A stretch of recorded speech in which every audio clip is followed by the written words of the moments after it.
Hi guys. Tonight we're going to slip into a world where the air is sharp as knives, the fjords are frozen silver, and every sound carries on the icy wind. You picture yourself trudging through a snow-packed valley, your breath rising in white plumes, boots crunching like brittle bones beneath the crust. Somewhere ahead, a longhouse glows faintly through drifting flurries, a single ribbon of smoke curling up to a night sky thick with stars. It looks warm from a distance, but you already know that inside, the battle against cold is far from won. You probably won't survive this without clever tricks and borrowed warmth. So, before you get comfortable, take a moment to like the video and subscribe, but only if you genuinely enjoy what I do here. And while you're at it, let me know your location and what time it is where you're listening. I always love seeing those little details of where you're tuning in from. Now, dim the lights. You step through the heavy wooden doorway of that Viking world, ducking under a lintel rough with frost. The first breath inside isn't exactly cozy. It's heavy with smoke, animal musk and damp wool. The hearth fire snaps in the center, sending orange flickers across carved beams, but the warmth doesn't quite reach the corners. You notice immediately that heat is currency, and only those nearest the flames will feel their bones soften. Everyone else learns to live with layers of chill pressed into their skin. The mainstream fact historians often emphasize is simple. Viking winters were brutally long, with temperatures often sinking well below freezing, and their architecture was built to trap heat as much as possible. The longhouse, stretched like the hull of a ship turned upside down, was insulated with turf, its roof weighed down with sod, snow packed deliberately against its sides to block the draft. You run your hand along the wall, and it's not wood you feel, but damp earth, part of the landscape itself. And yet, here's the quirky detail. Some sagas and archaeological finds hint that Vikings occasionally scattered dried seaweed under bedding, or mixed it into wall chinks for insulation. Imagine lying down on a mattress of straw padded with salty kelp, its scent mingling with smoke and sweat. It's the kind of coastal improvisation that makes you smirk and wrinkle your nose, because only desperate practicality explains that choice. Still, scholars continue to dispute whether these homes truly stayed warm at all. Some argue that even with turf insulation, the smoke-venting holes at the roofline drained precious heat and left interiors barely above freezing. Others suggest that the density of bodies, fire, and livestock warmth could raise temperatures to something tolerable, certainly not balmy, but enough to stave off frostbite. The debate leaves you perched in that half-lit uncertainty, imagining your own breath turning into frost on the rafters above while you try to settle for sleep. You can almost hear it, the muffled cough of someone wrapped in furs, the snore of another half buried in wool, the occasional hiss of sparks from the fire. Children curl close to parents. Warriors lean back against beams, and even dogs nestle into corners, all competing for pockets of warmth. The longhouse becomes a living body, with lungs of smoke and skin of turf, everyone pressed close inside the ribcage. And in that moment you realize, falling asleep here is less about comfort and more about surrender. Your skin prickles with chill even beneath layers, your ears still alert to the storm outside, and your eyes watch the fire like it's the only heartbeat between you and death. Yet somehow, the rhythm of breath, the drowsy heaviness of muscles worn from labor, and the hypnotic crackle of wood lull you downward. Against all odds, you're drifting towards sleep in the frozen north. You step further into the longhouse, letting your eyes adjust to the flickering light that makes every shadow stretch like a giant on the wall. The glow doesn't quite erase the cold that clings to your bones, but it does paint the room in gold and ember. Here, inside this timbered shell, the Viking warrior learns to balance endurance with rest. And for you, it's an odd lesson in how sleep becomes not just recovery, but strategy. What we do know for certain is that the longhouse wasn't only a place for eating, feasting, or meeting, it was also the very heart of survival. Entire families, warriors, and even their animals lived together under one steep, sloping roof. Archaeological evidence from sites in Scandinavia shows charred hearths stretching along the middle of the floor, sometimes lined with stone to contain the blaze. The fire's warmth radiated outward, and everyone clustered around it like spokes around a wheel. But here's the curious detail. Those fires were not bright, roaring blazes you might imagine. Wood was scarce in parts of the north, and keeping a steady flame all night risked choking everyone with smoke. So, many longhouses relied on low, smouldering fires fed with peat or dried dung. That means you're not drifting off to the comforting scent of cedar or oak, no. Your dreams are seasoned with the acrid tang of smouldering turf, the earthy sting of animal droppings reduced to glowing coals. Strange as it sounds, this mixture burned longer and steadier, trading fragrance for survival. And yet, even with fire at the center, comfort was elusive. Most historians agree that the layout of a longhouse created a hierarchy of warmth. The wealthiest or most powerful claimed places closest to the hearth, while poorer folk or servants slept further away, near the outer walls where drafts found every crack. You can imagine the unspoken pecking order, the chieftain reclining on layers of furs by the flames, while an unlucky thrall huddles near the door, teeth chattering. But the scholarly debates about just how warm these houses could be are fascinating. Some researchers believe the sheer density of bodies, families, warriors, livestock, all living in a single space could raise the temperature substantially. Others counter that the roof vents, meant to release smoke, let out more warmth than intended, leaving most people half frozen even indoors. The truth may rest somewhere in between, warm enough to keep fingers from blackening, but cold enough that you never truly forgot winter's grip. Now imagine the sensory picture. The low fire throws dull light on hanging racks of drying fish, on carved wooden posts painted with soot, on the gleam of bronze jewelry in the dimness. Smoke lingers thickly, stinging your eyes and coating your tongue. You breathe shallowly, wishing for clean air, but realizing this is the price of warmth. Meanwhile, the heat from the flames only touches your front, leaving your back prickled by the chill seeping through turf walls. It's a contrast sharp enough to keep you half awake, shifting and rolling to steal bits of comfort. And yet, despite all these discomforts, the longhouse glow was essential. Without it, winter nights could stretch into an endless frostbitten silence. You picture yourself lying against a wooden bench built into the wall, a straw mattress beneath you that crunches whenever you shift. Over it, rough wool blankets scratch at your skin, heavy but not impenetrable to the cold. Nearby, another warrior snores, his breath rising in a mist that catches firelight. The rhythm of those snores, punctuated by crackling embers, becomes its own lullaby, strange, irritating, yet oddly reassuring. One more odd custom slips in here. Some accounts suggest that Viking families brought animals inside not only for warmth but also to create a living buffer against the cold air that seeped through walls. Sheep, goats, even cows slept under the same roof, separated by low partitions. You imagine the warmth radiating from a cow's hide while you curl on the other side of the wall, thankful for the beast's steady body heat. Of course, it also meant flies, smell, and the constant shuffle of hooves details that probably made sleep fitful. Still, survival doesn't ask your opinion about comfort. There's another layer here. Sleep inside the longhouse was rarely private. Warriors, children, elders, everyone shared the same smoky air. Privacy dissolved, and in its place grew a collective rhythm. When one stirred, the sound rippled outward, and others shifted. When one cried out in a dream, the room half woke. Imagine lying half asleep, hearing someone whisper a prayer to Thor beside you, while another murmurs a saga line in his sleep. This chorus of unconscious voices bound the household as tightly as daylight chores did. Experts can't quite agree on whether warriors truly got enough rest in this environment. Some point out that sagas describe fierce warriors rising at dawn with strength renewed, suggesting their bodies adapted. Others argue that constant smoke inhalation, damp bedding, and disturbed nights left most Vikings chronically exhausted. Perhaps both a true human resilience carried them forward, but fatigue always lurked at the edges. And through all of this, the fire remained the central character. Its flickering glow didn't just heat, it hypnotized.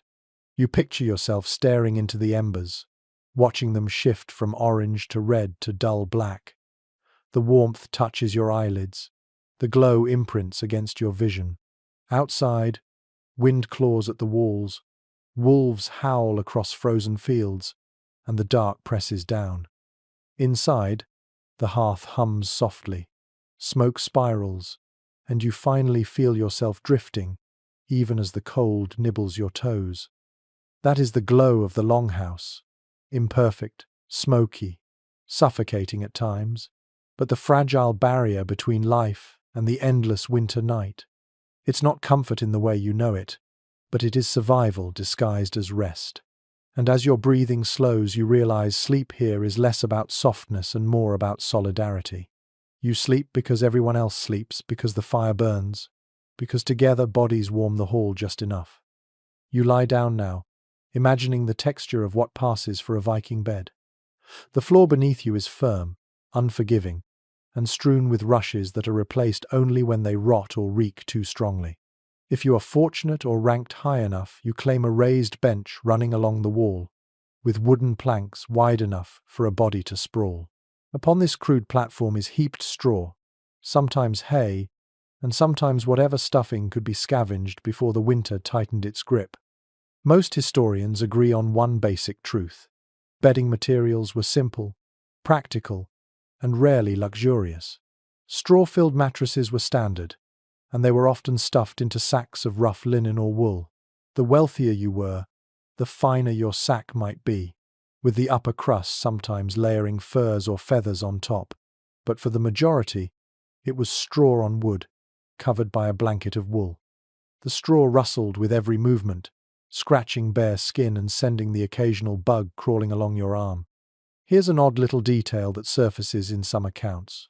Dried seaweed, mentioned earlier as insulation, was also occasionally used as mattress stuffing. Imagine lying down on something that smells faintly of salt and brine, the ocean clinging to your dreams. Some researchers argue that this was particularly common in coastal settlements where straw was scarce but kelp washed up in abundance. It's a practical solution, though perhaps not the most comfortable one. You can almost smell it now, a strange cocktail of salt, smoke, and wool pressing against your senses as you drift toward uneasy rest. The coverings were just as important as the bedding itself. Thick woolen blankets, woven tightly to hold in warmth, were draped over bodies. Animal hides, sheep, goats, reindeer if you were lucky, added weight and insulation. Picture yourself pulling a heavy reindeer skin over your shoulders, the coarse hair prickling your cheek, its musky scent a reminder that warmth often came packaged with discomfort. For the wealthiest warriors or chieftains, furs from fox or bear could be layered, a symbol of power even in sleep, and the question of how many layers were used sparks debate. Some scholars suggest that multiple hides and blankets were piled until a sleeper was nearly pinned in place, their body heat trapped in a cocoon. Others argue that too many layers were impractical, weighty, stifling, and impossible to dry in damp conditions. The truth may have varied household to household, depending on resources and climate. What remains clear is that every scrap of cloth, every hide, every tuft of straw was valued for its contribution to the fight against cold. You roll onto your side in this imagined bed and feel the lumpiness beneath you. There's no perfect smoothness here, no feather mattress evenly distributed. Instead, straw shifts, leaving hard spots under your shoulder or hip. A Viking warrior, hardened by long days of labor and combat, would barely flinch.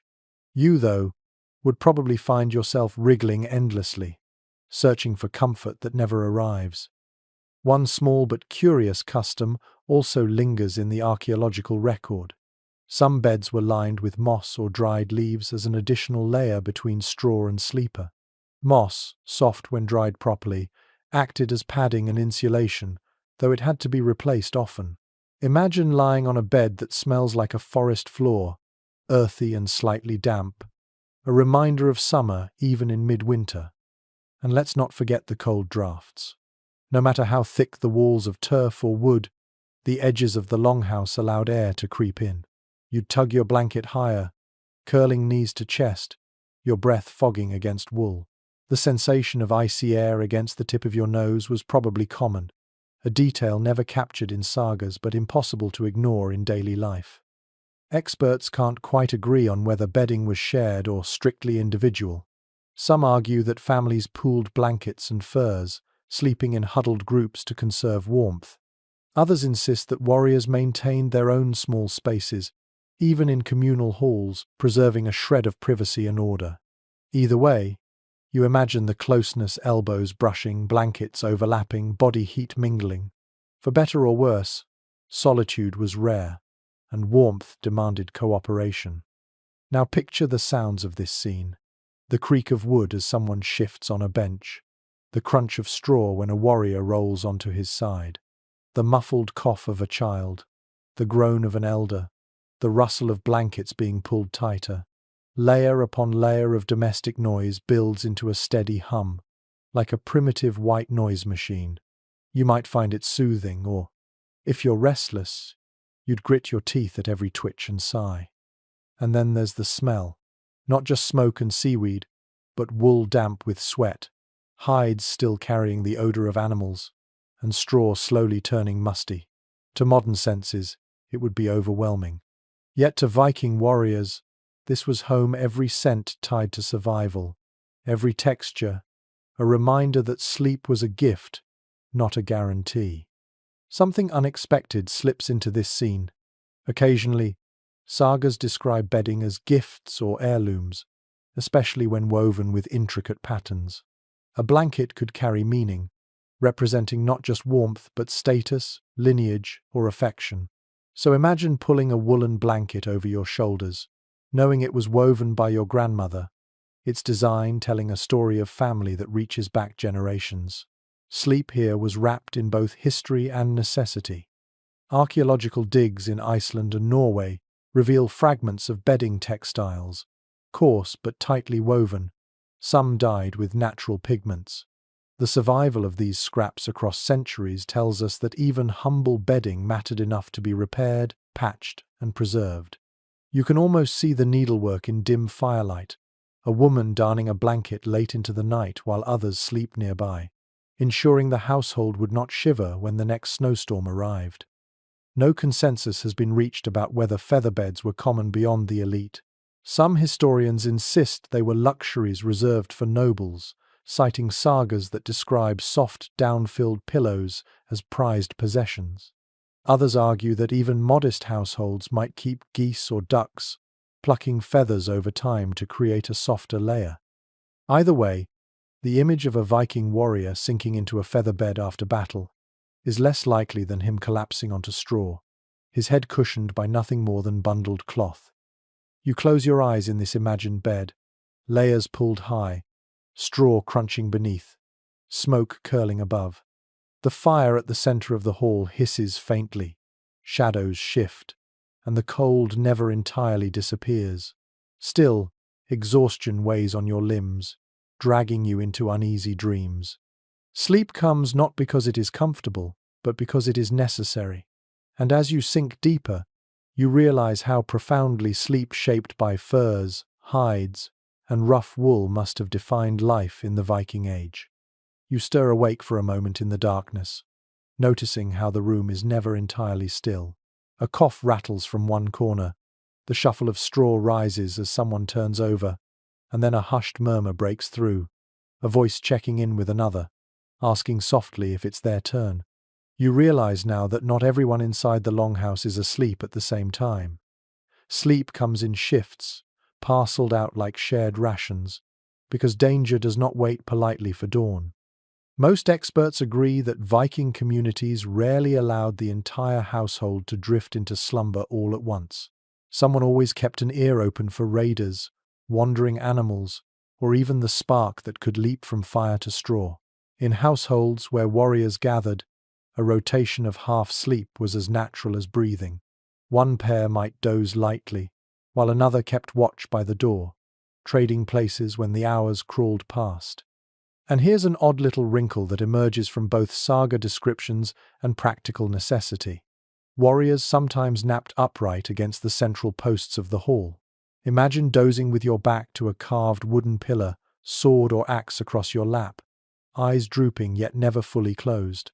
It was less restful than lying flat, but gave a watchman the advantage of springing awake at the slightest sound. You picture the fire casting a glow on his face, eyelids fluttering as he slips in and out of shallow dreams, body ready to move at the crack of a twig. The question of how organized these sleeping shifts were is still debated. Some historians believe households maintained strict rotations, especially in tense times of feuds or travel. Others argue it was looser, more a pattern of natural wakefulness, with light sleepers drifting in and out, and the truly exhausted collapsing into deep oblivion until shaken awake. The truth may lie in between, depending on the season, the threat level, or the temperament of the chieftain commanding the house. Imagine yourself in that environment. You lie down, heavy blankets pinning you, only to feel a hand on your shoulder an hour later. Your turn, someone whispers, and you force your eyes open, shuffling to the door where cold drafts nip your ankles.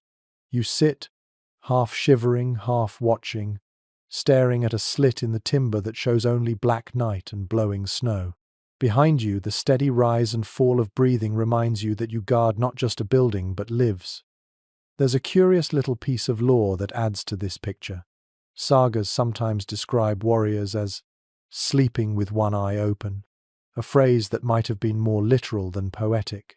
Some individuals, whether through training or habit, seemed capable of slipping into a light trance where half the body rested, while the other half remained on alert.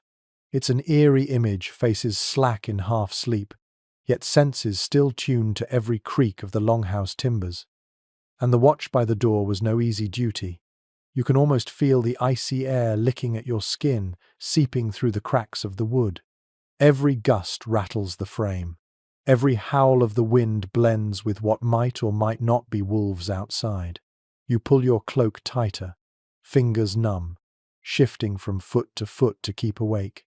Perhaps you whisper a short prayer to Thor or Freya, asking the gods for strength against both cold and fear. The unsettling part is how easy it is to imagine drifting off when you shouldn't. Exhaustion presses on you, your head droops, and suddenly the weight of responsibility grows unbearable.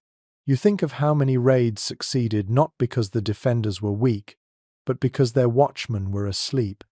It makes you shiver more than the cold does. Archaeological reconstructions of longhouses often include benches near the doors, suggesting that someone may have sat or reclined there, both resting and keeping watch. Scholars can't quite agree whether these were primarily for guests, guards, or simply storage, but the placement tells its own story. To sleep near the door was both a curse and a necessity. Cold drafts constantly gnawed at you, but you were the first line of defense if danger arrived. There's a human rhythm here that feels familiar even across centuries. Think of camping trips where someone stays up to tend the fire, or modern security shifts in quiet warehouses. The Viking practice echoes the same instinct. Safety is never free, and sleep must bend to vigilance. And so the warriors of the longhouse dozed in turns, balancing exhaustion with duty, each man and woman trading their fragment of rest like pieces in a puzzle. Now imagine being the one who finally gets to crawl back under the blanket. Your body is stiff, your toes tingling from the cold, your eyelids heavy with grit. You slide onto the straw mattress, wriggling until the scratchiness feels tolerable, pulling the wool over your head to shut out the world.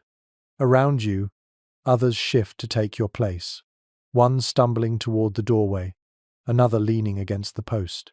The cycle continues, a human tide rising and falling in rhythm with firelight. The truth remains unsettled about whether Vikings truly thought of sleep in shifts the way modern soldiers or sailors do, or whether it was simply the natural byproduct of living communally. Either way, you can feel the pattern now, a constant ebb and flow of bodies half awake, half dreaming, guarding each other against both cold and danger. And in that quiet moment before your own exhaustion pulls you down again, you realize that Viking sleep was never just personal. It was woven into the fabric of community. You rested because someone else stayed awake. You stayed awake because others needed to rest. Survival wasn't just about furs and fires, it was about trust. passed from one drowsy set of eyes to the next. You blink awake again, this time to the glow of firelight stroking the rafters above you.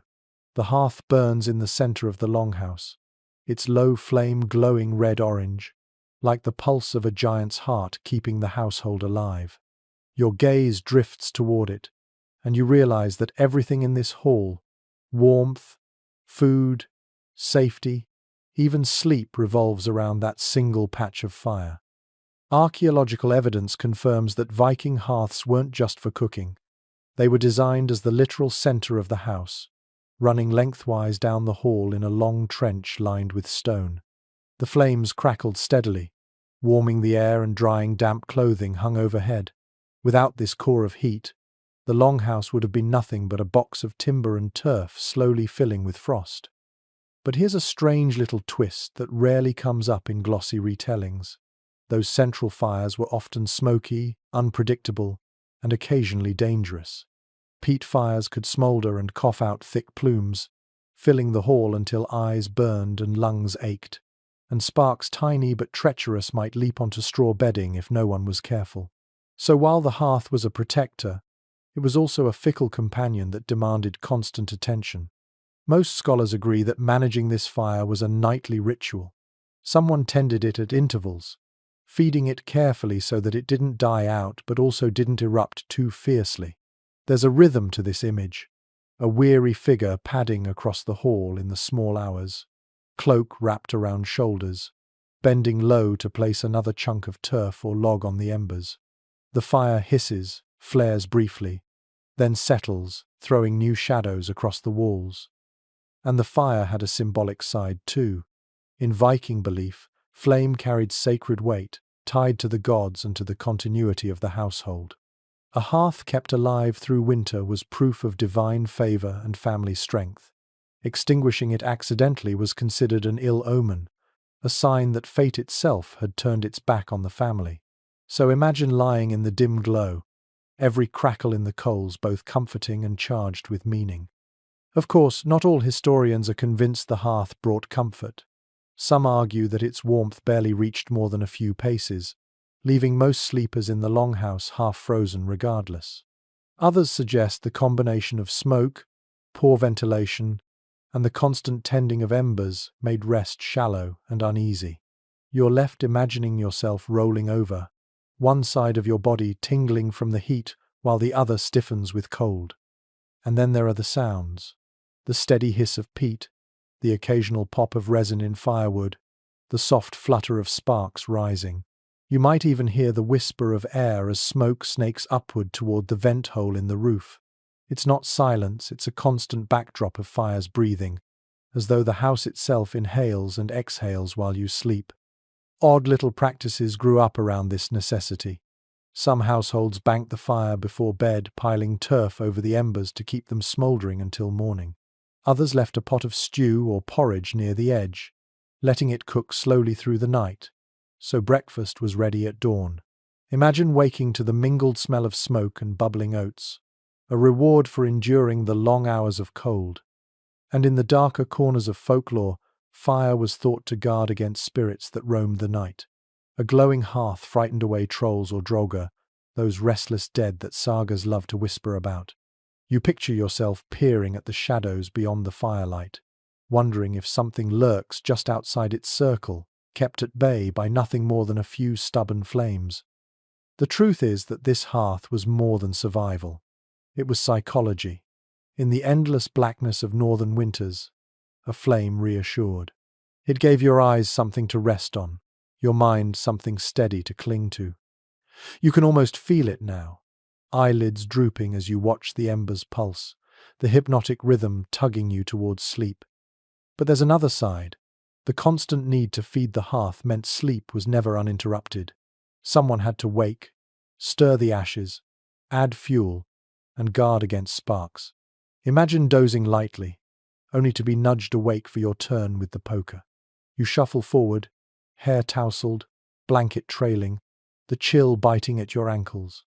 You kneel by the fire, stirring the coals until they glow again, then stumble back to your straw mattress, eyes already closing. Historians still puzzle over how much of the fire's warmth truly reached the far edges of these vast halls. Was it enough to make a difference, or was it mostly symbolic comfort, with only the closest sleepers benefiting? The debate lingers, but one thing feels certain. Without that hearth, nights would have been unbearable, both physically and emotionally. And so the Viking warrior's sleep was never his alone. It belonged partly to the fire, that living core of the hall. The flames might soothe him with warmth, choke him with smoke, or wake him with sparks. Yet night after night he lay down knowing his life, his dreams, even his sanity circled around that hearth. You picture yourself curling tighter under wool, the glow painting your eyelids red, the hiss of peat soft as a lullaby, and you finally let the dark carry you away. You wake again with a shiver, only this time it isn't the fire or the draught that grabs your attention, it's the sheer closeness of everything. You shift, and someone's elbow digs into your ribs. You roll the other way, and a child's foot brushes your leg. Then, against your back, the warmth of another body radiates through layers of wool. Privacy disappears here, but so does the edge of the cold. The truth sinks in. Vikings didn't just share space, they shared heat. Archaeological finds and saga references both point to the longhouse as a communal sleeping chamber. Entire families and often guests, warriors and slaves slept under the same roof. But it wasn't only humans filling the hall. Livestock frequently joined the scene, penned into side aisles or low stalls built directly into the longhouse. Their body heat helped raise the temperature, turning the hall into one vast, crowded furnace of breath, sweat, and sound. One unusual detail emerges from folk accounts. People sometimes deliberately slept pressed against one another, even warriors lying shoulder to shoulder, because shared warmth was the surest way to keep frostbite at bay. Imagine lying between two companions, all of you half embarrassed, half grateful for the heat. In this setting, intimacy wasn't luxury, it was survival, the body's stubborn refusal to let cold claim it. Of course, this closeness came with complications. Some historians suggest that lice, fleas, and skin infections were rampant in Viking-age households precisely because of this habit of clustering together. You can almost feel the itch, the scratch, the uncomfortable squirm of trying to sleep while both comforted and irritated by your neighbors. Still, it was a trade-off most were willing to make, itchiness in exchange for warmth. And there's the constant chorus of sound. Humans snoring, children whimpering, animals shifting their weight. The steady exhale of a cow, the bleat of a goat half dreaming, the creak of beams as someone turns on their straw bed. You lie there, trying to sink into dreams, but the room itself seems alive, a creature breathing all around you. Strangely enough, that might have been calming. To modern ears, it's noise. To theirs, it was reassurance that no one faced the cold alone. The scholars remain divided on whether livestock were always inside or only in the worst months. Some argue the animals spent every night in the longhouse during winter, their stalls a permanent feature. Others believe they were brought in only during storms or when predators threatened. Either way, the image is vivid. Warriors drifting to sleep with the soft warmth of a cow nearby, the air heavy with smoke and hay, the floor echoing with the occasional stamp of a hoof. Think about how this shaped personal space. A warrior accustomed to the press of bodies might not even imagine solitude as desirable. Strength came from bonds, and bonds were forged not only in battle but in the intimacy of shared nights. You wake at dawn, and the same man whose elbow bruised your ribs is the one who will guard your back in a fight. And then there are the stories whispered in the dark. Imagine lying there, shoulder to shoulder, while someone hums a tune, another recounts a saga, and a third mutters a prayer. Sleep and storytelling mingled, voices lulling the household into shared dreams. Sometimes, a skald might even recite a verse by firelight, his words drifting through the haze of smoke, half heard by the drowsy. A warrior's mind, softened by warmth and weariness, might slip those words directly into his dreams. There's a quirky little image tucked into Icelandic folklore. children curling up not just with parents but tucked into spaces beside sheep or goats, the animals serving as living blankets. It sounds odd, even a little comical, but to a Viking child, the warmth of a goat's side might have meant the difference between a restless night and real sleep. You can almost hear the soft thud of a child's head against woolly fur, the bleat that vibrates into drowsy ears. And it wasn't only warmth that mattered. Closeness also provided security. If a raider broke in, if fire threatened, or if wolves prowled too close, you were not alone. Everyone rose together, half-dressed and weapon in hand. A sudden army pulled from sleep. That trusting closeness created a different kind of rest, not fully peaceful, but deeply communal. Experts still puzzle over how crowded these spaces truly were. Some reconstructions suggest longhouses crammed dozens under a single roof. Others think sleeping areas were more spread out, with wealthier households spacing families and servants. Without written records, the exact arrangement remains uncertain, but whether tightly packed or loosely spread, the principle stayed the same. Warmth meant bodies together. And as you lie there in imagination, shoulder to shoulder, the weight of wool pulling you down, you realize the paradox. The cold outside feels infinite, merciless, ready to drain you dry. Inside, discomfort piles up, itching, snoring, elbows poking, animals shifting. Yet within this press of bodies, you sense safety. You sense life refusing to yield to winter. And so, against all odds, you finally let your eyelids close, wrapped not just in blankets but in the warmth of other souls. You're not fully asleep yet. The fire burns low, shadows twitch across the beams, and suddenly a warm fog rolls through your head. It's the mead, of course, or the ale, whatever was passed around the hall before the blankets came out.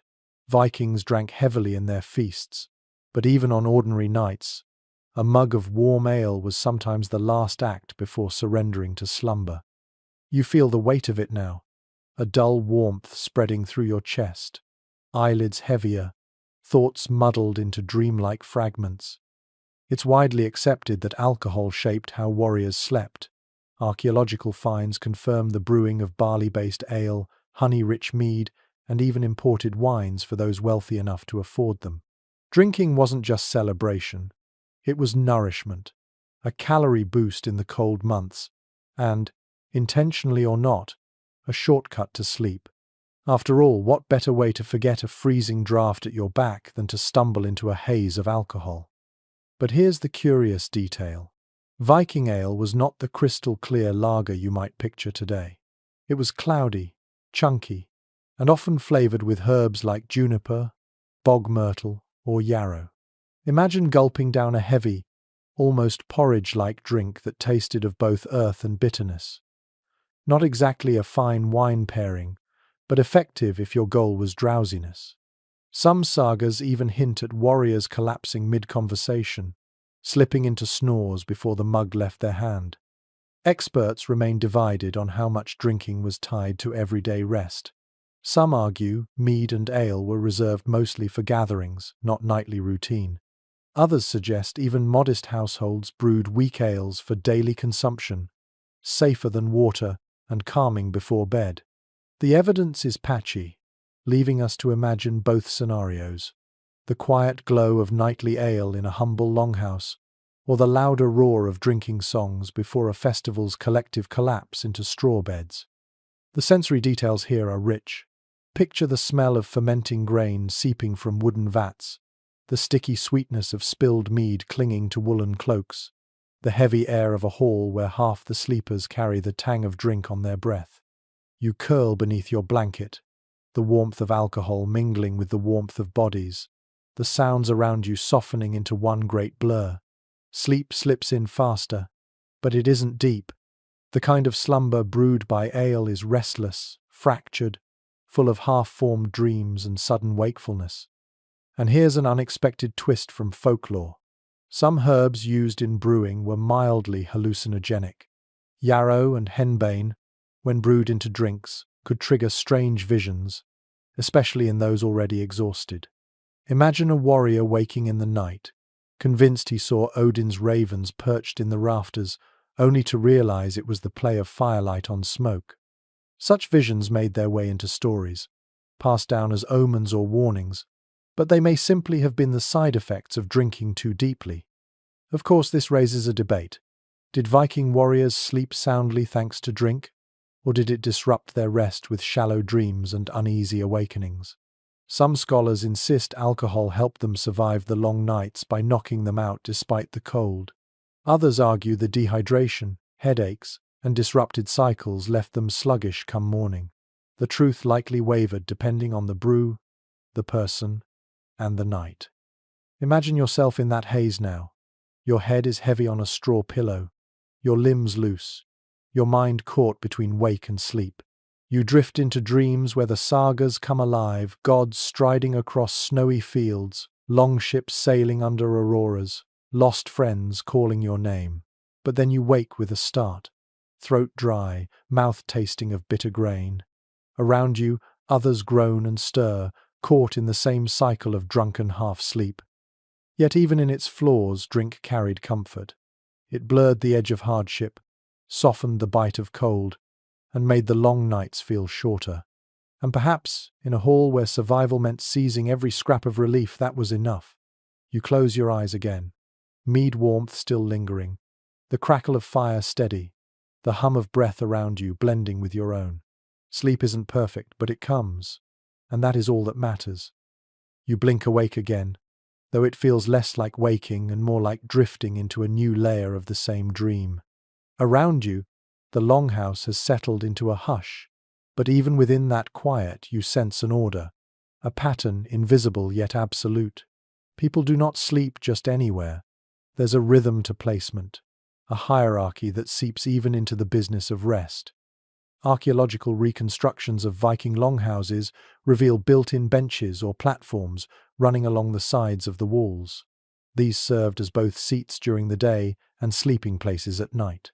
Most agree the benches nearest the hearth, closer to the warmth and light, were reserved for the household's leaders, honored guests, or seasoned warriors. Further along, in the cooler and darker reaches, lay the less fortunate slaves, hired hands, or the young. Even in slumber, the longhouse reflected the ranks of Viking society. Here's a peculiar little observation from saga literature. Important visitors were often given a corner or raised cot lined with furs, a sign of respect that doubled as comfort. You can almost picture the awkward courtesy an exhausted warrior being led to a bed draped with heavy blankets while a servant curled on bare straw nearby. Even in hospitality, warmth was a gift to be granted or withheld. But the scholarly debate sharpens here. Some experts argue that seating and sleeping arrangements were rigid, tied to strict social order. Others insist the setup was fluid spaces claimed by whoever arrived first, with only the head of the household guaranteed pride of place. The truth is murky, but the underlying pattern is clear. Where you slept was not merely about warmth, but about status. Imagine yourself stepping into the hall after a long journey, weary and cold, only to be directed toward your corner. If you are favored, you sink into thick hides by the fire, your body thawing gratefully. If you are low in rank, you shuffle toward the drafty edge, curling tight beneath thin blankets, your breath frosting in the shadows. The same fire that comforts one man barely brushes another with its glow. There's an odd little twist to this, though. Some ethnographic parallels suggest warriors occasionally slept with weapons or shields propped nearby, even arranged around their bed space like a miniature fortress. It wasn't just about practicality, it was about signaling. A warrior's cot or corner wasn't only his sleeping place, it was his mark of identity, his claim to worth within the household. You can almost hear the scrape of a shield leaning against the wall, the soft clink of a sword set down within arm's reach, all reminders that even sleep did not erase status. And then there is the question of couples. Evidence suggests married pairs often shared bedding, their place determined by the man's rank. A wife might share in the warmth of the hearth only because her husband's place demanded it. In contrast, unmarried servants or slaves often crowded together, pooling warmth at the far end of the hall. Imagine the difference. One sleeper nestled in a cocoon of furs, another shivering against a turf wall, both dreaming under the same roof yet divided by invisible lines of power. The sensory picture is vivid. On one side, you see furs piled thick, soft reindeer skins glowing in firelight, their owners stretching luxuriously before drifting into slumber. On the other side, you hear straw crunching as someone curls into a tight knot, pulling a thin blanket higher to block the draft. The divide is not total heat drifts. Sounds mingle, but the hierarchy is felt by everybody lying down. Researchers can't quite agree how strictly this carried into times of travel. On ships, for instance, sleeping arrangements often collapsed into simple exhaustion. Whoever could find a plank or bench claimed it. But in the longhouse, where hierarchy was easier to maintain, the patterns persisted. The message was quiet but clear. Your sleep reflects your place in this world. And in that dim space, you realize something sobering. For a Viking warrior, rest was never only about closing one's eyes. It was about being seen, being acknowledged, even in the most vulnerable hours of night. Where you lay your head told the story of who you were, what you had earned, and how others measured you. You turn in your imagined corner, the fire's glow just brushing your feet. You pull the wool higher, the weight of status pressing as heavily as the hides. Around you, the longhouse breathes together, yet not equally. Some drift into warmth, others into cold. And as your eyes close again, you feel it keenly that even in dreams, rank never sleeps. Your eyelids flutter, and for a moment you wonder if you're awake or still caught in the thick, honey-coloured fog of dreams. The longhouse is quiet now, save for the low hiss of embers and the occasional grunt of a restless sleeper. Yet inside your head, strange visions stir. Vikings, too, wrestled with this borderland between waking and dreaming, and their nights were haunted as much by gods and spirits as by the cold. Archaeological finds can tell us how they slept, but the sagas give us glimpses of how they dreamed. Most accounts show that dreams were not dismissed as idle fancy, but treated as omens, messages from beyond, fragments of truth slipped into the mortal mind. Warriors might wake in the night muttering of visions, recounting dreams of Odin, of Valkyries, of faraway battles. To dream vividly was not weakness, it was to brush shoulders with fate. And here's an odd little tidbit from saga tradition. Some dreams were believed to come from sleeping in the wrong place. Lie too near a doorway, it was said, and spirits could slip in, mingling with your sleep. You can imagine the unease of drifting into slumber with your bed too close to the draught, wondering if the cold fingers on your shoulder belong to the wind or something less welcome. But scholars remain divided on how much of this dream lore was everyday belief versus literary flourish. Did Viking warriors genuinely fear nightly visitations, or were the sagas exaggerating for drama? Some researchers argue these visions were tied to shamanic practices, where altered states through herbs, chanting, or sheer exhaustion blurred reality. Others see them as narrative devices, giving heroes gravitas through prophetic sleep. The debate leaves you perched in the middle, not sure if the man beside you truly dreams of Odin, or simply snores a little louder than usual. Imagine the sensory details. You lie back on a straw mattress, the smoke curling low, the flicker of flame behind your eyelids.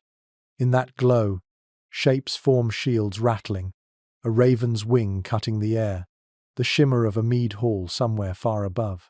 You wake with a start, heart pounding, uncertain if you saw anything at all.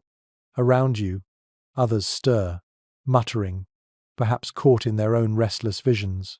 Sleep is never just sleep in a Viking hall. It is a theatre of spirits. A curious fragment of folklore adds another layer. Some believe dreams were carried by drama phantom figures or dream senders who could slip into your mind uninvited. To protect yourself, you might whisper a prayer before bed or wear an amulet under your blanket. Picture a small bronze charm, warm from your palm, pressed against your chest as you drift off, a fragile shield against unseen trespassers. Of course, not all dreams were grim. Some sagas describe soft, hopeful visions, a warrior dreaming of home, of green fields, of family left behind. These dreams, cherished and retold, reminded listeners that even hardened raiders longed for gentler places. You can almost feel the ache in those images: an ox lowing in a meadow, a wife weaving by firelight, children laughing. Against the howls of winter, such dreams must have been sweeter than any fur. Experts still puzzle over whether dream interpretation was formalized, like Roman augury, or more personal, whispered in kitchens and halls. Some suggest that seeress's vulvas were sometimes consulted for troubling dreams. Others believe every warrior became his own interpreter, shaping visions into whatever meaning fit his life. Either way, the power of the dream lingered, haunting morning conversations as much as night's sleep. You shift on your bed, letting your imagination drift in step with theirs. The line between history and dream feels blurred here, because sleep for Viking warriors was never just a break from the day. It was a meeting ground of gods, of fears, of wishes too fragile to voice in daylight. And so, as the longhouse breathes steadily around you, you let yourself slip back into that half-light, where Odin's ravens still circle, and the world of dreams runs parallel to your own. You stir in the night and feel something strange, a pocket of warmth where none should be. The draft from the wall has softened, and the air around you doesn't bite quite as sharply. It takes a moment to realize what you're experiencing: the odd Viking trick of using snow itself as insulation. What researchers can agree on is this: snow, for all its icy sting, is also an incredible insulator. Packed tightly against the turf walls of a longhouse, it trapped the heat that bled from inside, forming a barrier against the wind. You can almost picture the household pressing snow against their own walls, shaping it like builders might lay stone, creating a cocoon of frozen silence around their home. And here's the quirky detail.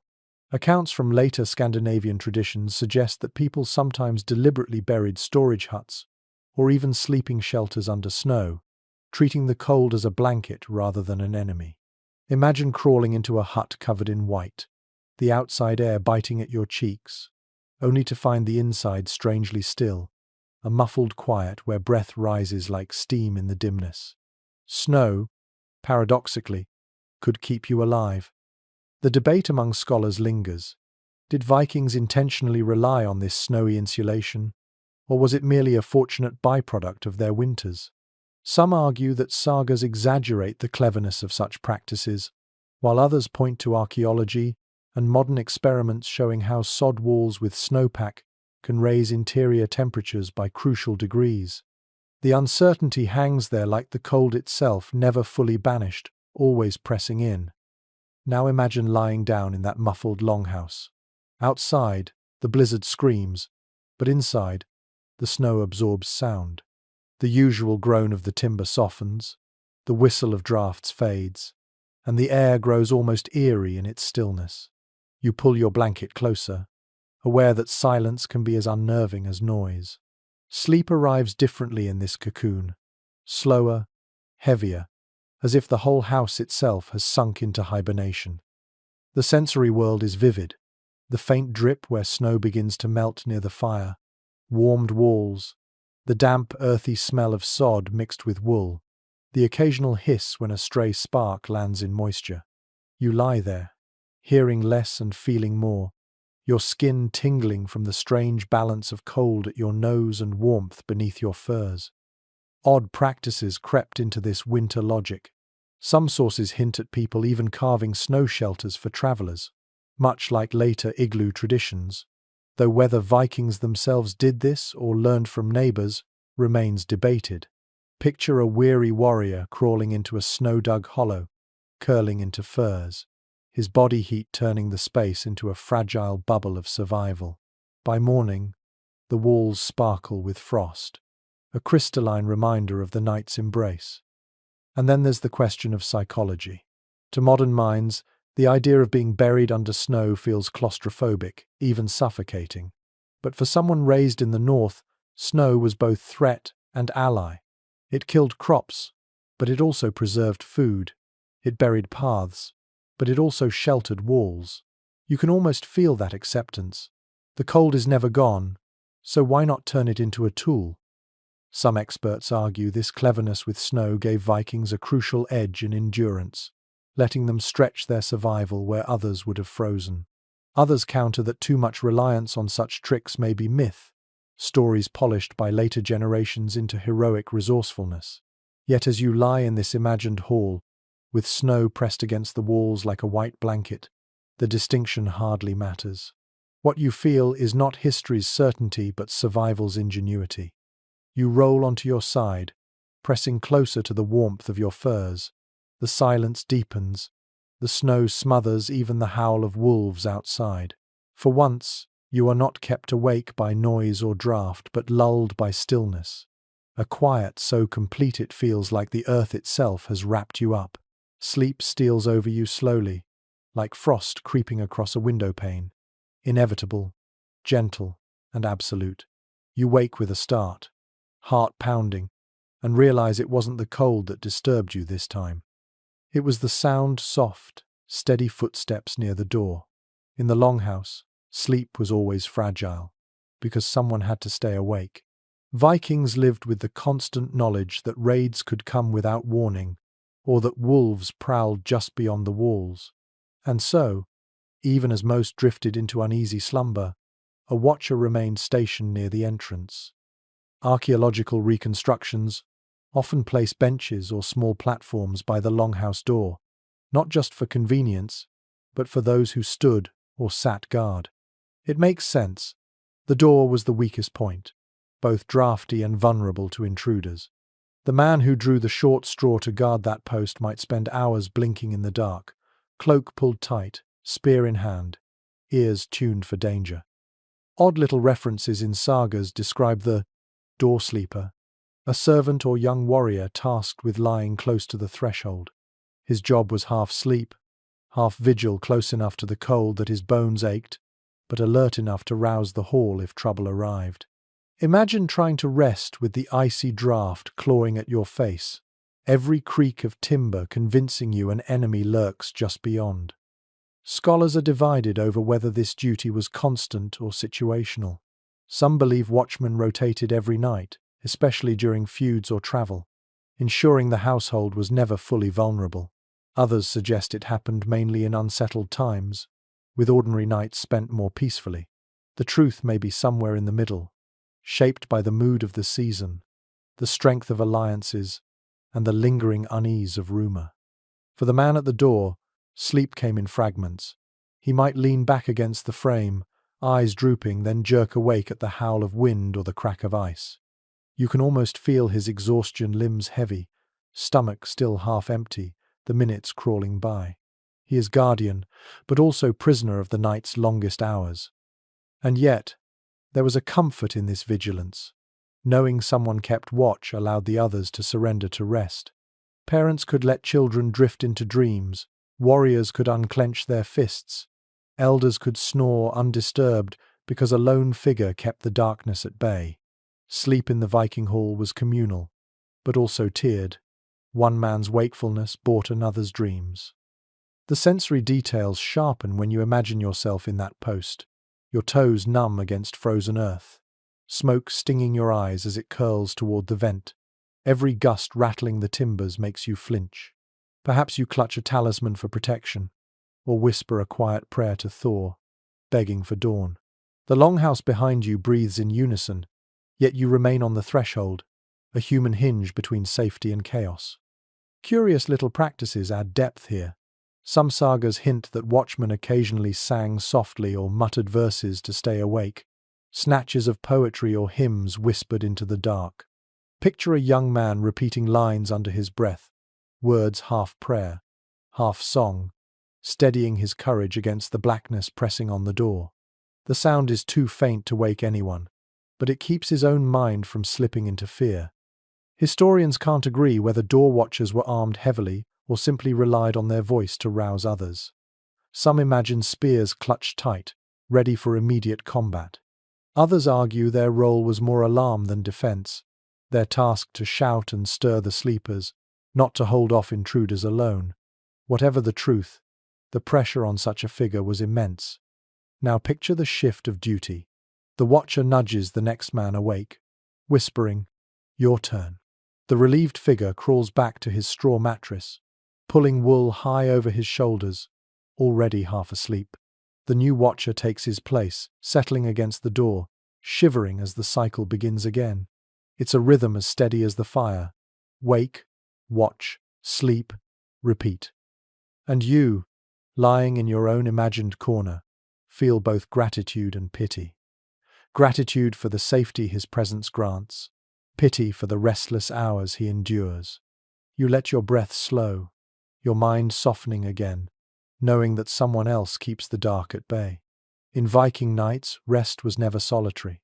It was shared, guarded, bought in pieces, sleep woven into the fabric of watchfulness.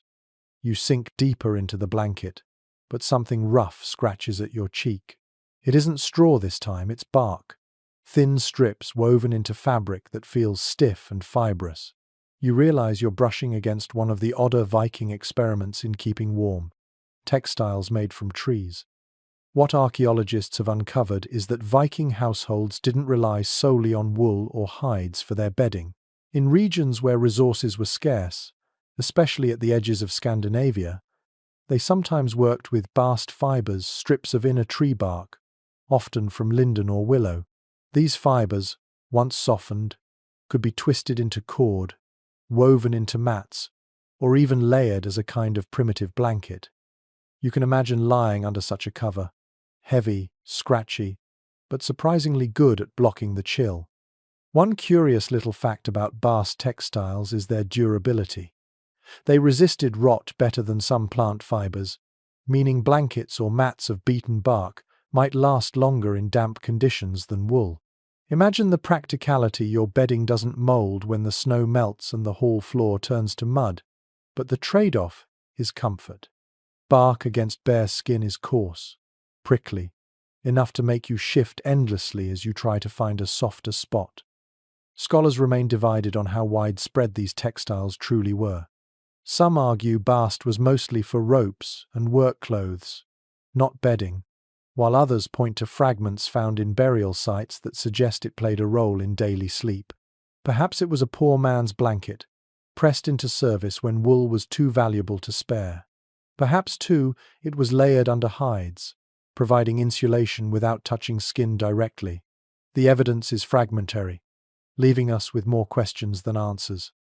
Now picture the sensory mix of such a bed: a straw sack beneath you, stuffed lumpy and uneven, a layer of bast matting over it, rough but solid, keeping damp from soaking up, wool on top, coarse but softer than bark, then hides, weighty and musky, sealing you in.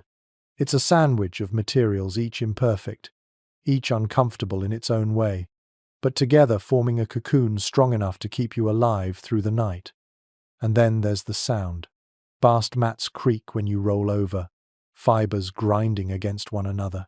It's not the soft rustle of linen or the hush of feathers, it's a groan, like old rope straining.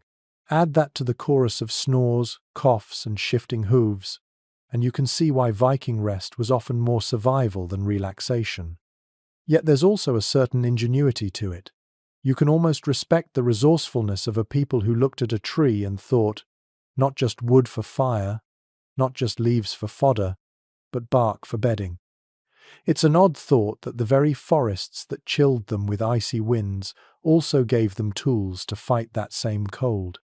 Folklore adds a curious twist. In some later traditions, bark fiber mats were said to carry protective powers, warding off evil or sickness if placed beneath sleepers. Was this simply practicality dressed up as superstition? Or did Vikings genuinely believe that lying on a mat of tree bark connected them to the spirits of the forest? Scholars haven't agreed, but the image lingers: a warrior pulling a bast mat over his shoulders, half prayer, half practicality. And so you turn in your imagined bed, feeling bark against your skin, wool against your chest, fur pressing down on top. It's not comfort in the modern sense, but a layered shield, a patchwork of earth, tree, and beast all joined to guard you through the coldest hours. The longhouse creaks, The fire whispers, and you, despite every scratch and itch, sink slowly back toward the uneasy gift of sleep. The fire burns low again, and in the stillness you notice something unnerving, the sounds outside. Through the sod walls and smoke vent, muffled but clear, comes the long, mournful howl of wolves. Your skin prickles, even when tucked under hides and blankets. Even when your body drifts towards sleep, those cries cut through the night like knives. One thing historians emphasize is that Viking settlements were never far from wildness. Wolves roamed the forests, bears prowled the edges, and foxes slipped into byres to snatch chickens. The safety of the longhouse was never absolute. Every sound in the dark reminded sleepers of what waited just beyond. You imagine yourself rolling over, pulling the wool higher, ears straining at the echo of predators circling the frozen fields. Here's an unusual little detail. Sagas sometimes describe people interpreting wolf howls as omens. A chorus of cries could signal war, famine, or death, depending on who listened. Children might tremble, convinced the howls belonged to more than animals. Some adults whispered that wolves carried the souls of the restless dead. And so, a sound that to us is eerie but natural could, for them, spiral into night fears that made sleep even harder. Experts disagree about how much these sounds actually disturbed rest. Some argue that people accustomed to life on the frontier tuned them out, just as city dwellers today ignore traffic. Others believe the vulnerability of winter nights heightened every sound, making households half-wakeful, anxious, restless. Perhaps the truth is both. Some rolled over without a thought, others lay stiff, imagining glowing eyes just beyond the door. Imagine yourself in that moment. The longhouse creaks. A cow shifts in its stall. Then, cutting through, comes the sharp bark of a wolf pack. You feel your stomach knot, breath held, waiting for silence. When it comes, relief washes over you, but so does dread, knowing the cries may return. Sleep becomes an uneasy negotiation with the wild. The sensory detail deepens when you picture it. The muffled thump of paws against snow, the rasp of claws on ice, the low growl just outside the walls. Wolves could smell livestock inside. Perhaps they even circled close, drawn to the warmth of so many bodies. You lie still, the smell of smoke heavy in your nostrils, your ears straining for any hint of scratching at the wood. Curious practices grew from this nightly fear. In some households, charms or runes were carved near doors or hung above beds, meant to guard against prowling beasts and the spirits they were thought to embody. Picture a carved piece of driftwood, etched with runes, dangling above the entrance, a talisman meant to keep both wolves and nightmares at bay. And then there were the human sounds inside, which mingled with the night outside. Snores rising and falling like the wind, the cough of a child cutting through the silence, the murmur of someone half dreaming, whispering a name. These noises were as constant as the wolves, yet together they formed the soundtrack of Viking nights. Half human, half wild, all woven into the fragile fabric of sleep. The debate still lingers among scholars. Were the Vikings hardened enough to ignore such things? Or did the cries of wolves seep into their dreams, feeding their legends of beasts and spirits? The sagas are full of creatures lurking in the dark, sometimes animals, sometimes something worse. You can feel how easily a restless sleeper might confuse one for the other. You pull your fur tighter, shutting your eyes. The fire hisses softly, but outside the howls rise again, longer, hungrier. And in that moment you understand why Viking warriors never fully let down their guard, not even in sleep. Their nights were a chorus of danger and comfort, a duet of hearth crackle and wolf cry, and only by lying between the two did they manage to dream at all. You turn over, furs pulled high against your chin, when something odd catches your eye through the smoke vent above.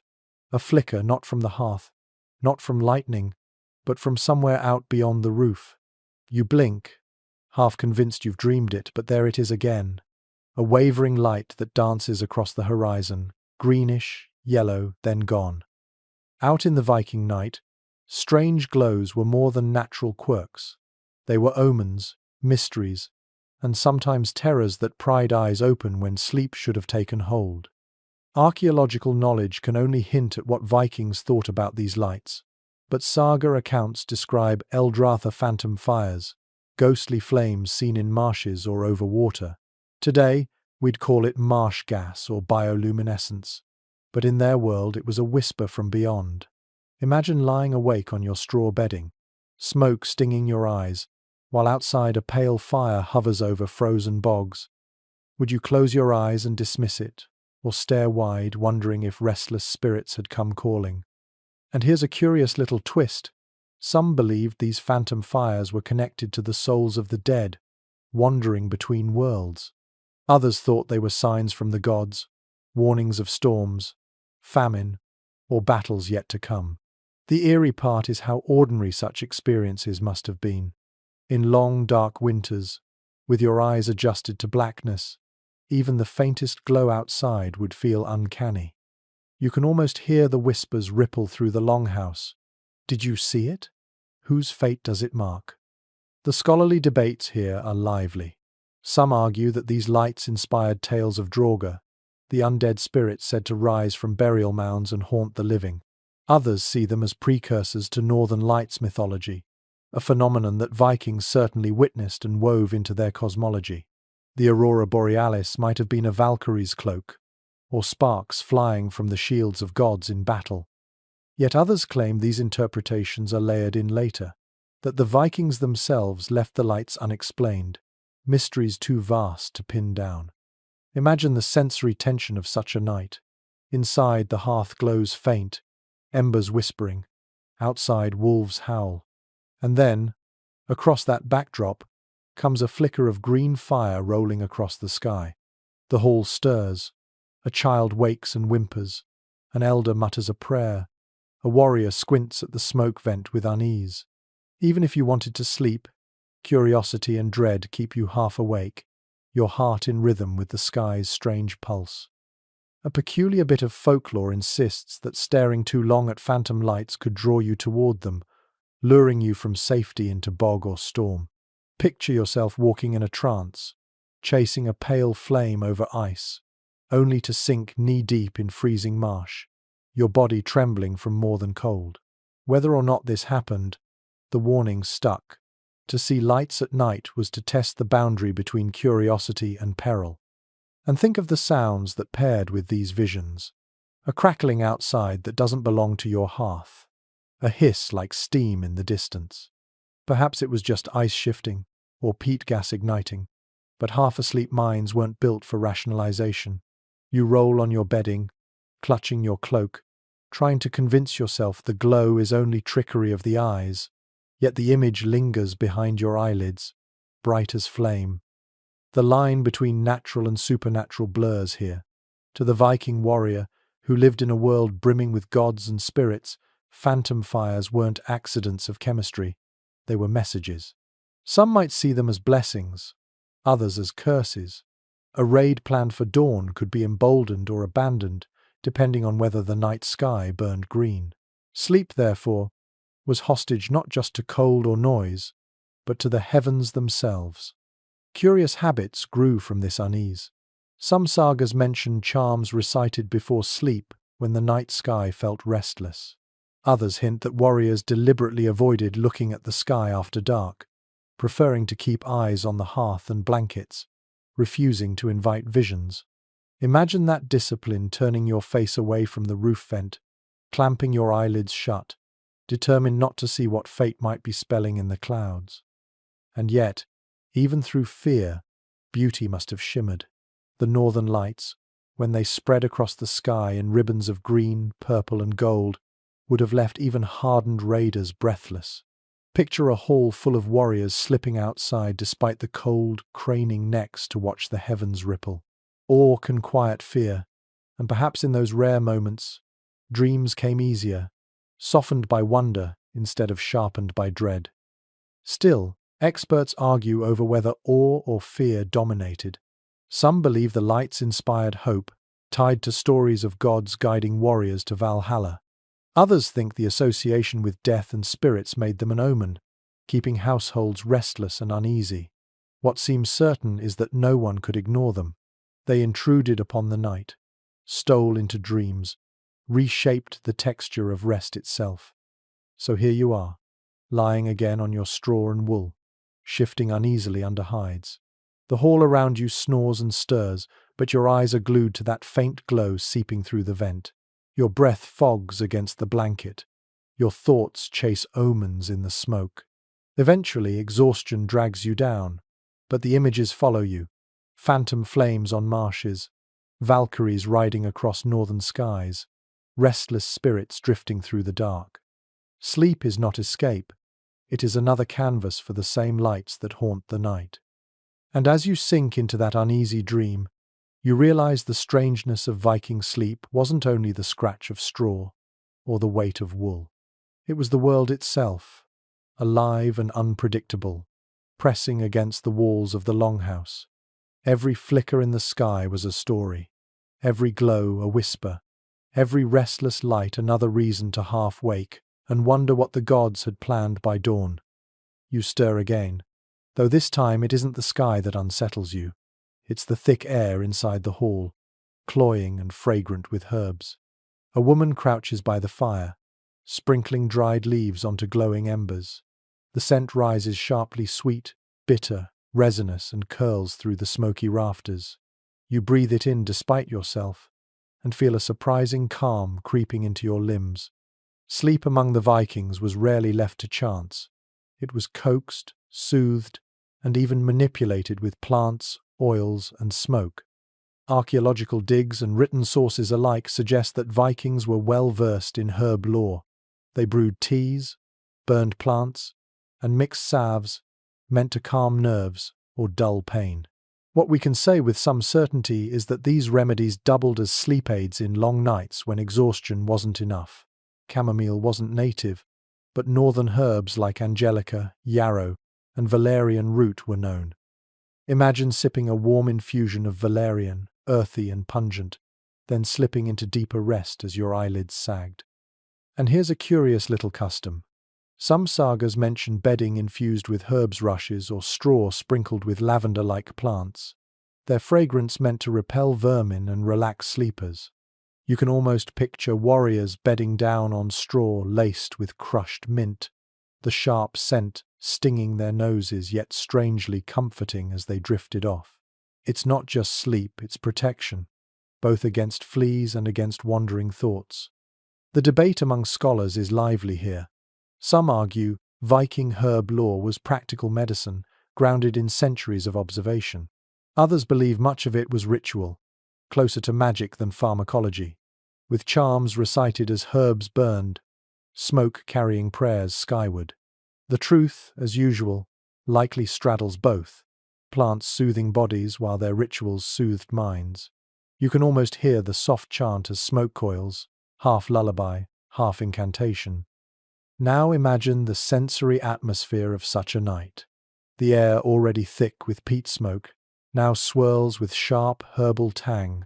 The crackle of embers is punctuated by occasional pops as dried leaves combust. You roll onto your side, inhaling the strange perfume sweet one moment, acrid the next. It clings to your cloak, stings your throat, but also fills you with warmth that spreads slowly, inexorably, until your limbs grow heavy. Odd details surface in folklore about oils and salves too. Viking women pressed oil from flaxseed and mixed it with herbs to rub on sore muscles. Picture a warrior returning from a raid, shoulders aching, lying on a straw mat while his wife massages oil into his skin, the fragrance of juniper or pine settling his breath. He drifts off not only from exhaustion but from comfort, a rare softness in a harsh world. And then there's the ritual side. Sleep wasn't always passive. Sometimes it was sought for visions. Accounts of seeresses Velvas describe them, inhaling smoke, chanting, and entering trance-like states at night. Some believe these altered states were linked to herbs, perhaps henbane or other intoxicants, nudging the mind into dreams vivid enough to be mistaken for prophecy. You can imagine a woman lying near the fire, smoke heavy around her, eyes closed but body tense, whispering of gods she claims to see. Whether truth or imagination, the boundary between dream and vision blurred. The question of intentional sleep medicine sparks further division. Were ordinary warriors soothed to sleep by herbs every night, or was this reserved for illness and ritual? Some scholars insist most nights were too pragmatic. Wool, furs, and exhaustion did the work. Others believe even modest households cultivated calming plants near their doors, gathering them like firewood, weaving them into daily life. The archaeological seeds found in settlement pits suggest at least some of this lore was no luxury but habit. The sensory world grows denser as you picture it. Hides pressed against your skin, smoke biting your lungs, and then layered on top the perfume of herbs clinging like invisible hands. The smell is so strong you taste it, bitter and resinous at the back of your tongue. You close your eyes, letting the warmth wash over you, half suspecting the plants are carrying you somewhere beyond ordinary rest. There's even a quirky anecdote in later Scandinavian folklore that warriors rubbed garlic on their feet before sleep, convinced it kept spirits away while soothing aches. Whether Vikings themselves did this, or whether it's a medieval embellishment is debated. Still, the image lingers: calloused feet rubbed with pungent garlic oil, the room heavy with the smell, everyone wrinkling their noses but grateful for warmth and security. And so you lie there, in the haze of herbs and smoke. Around you others shift and mumble, lulled into uneven slumber by the mix of exhaustion, fumes, and ritual. Perhaps one dreams of gods, another of battle, another of nothing at all. For you, the weight of fragrance presses as firmly as the wool blankets. The outside world fades, muffled by snow and distance, while the inside world blurs into trance. Experts still can't decide whether such practices were widespread or rare, common-sense medicine or mystical ceremony. But what feels undeniable is this: Vikings understood that sleep needed help.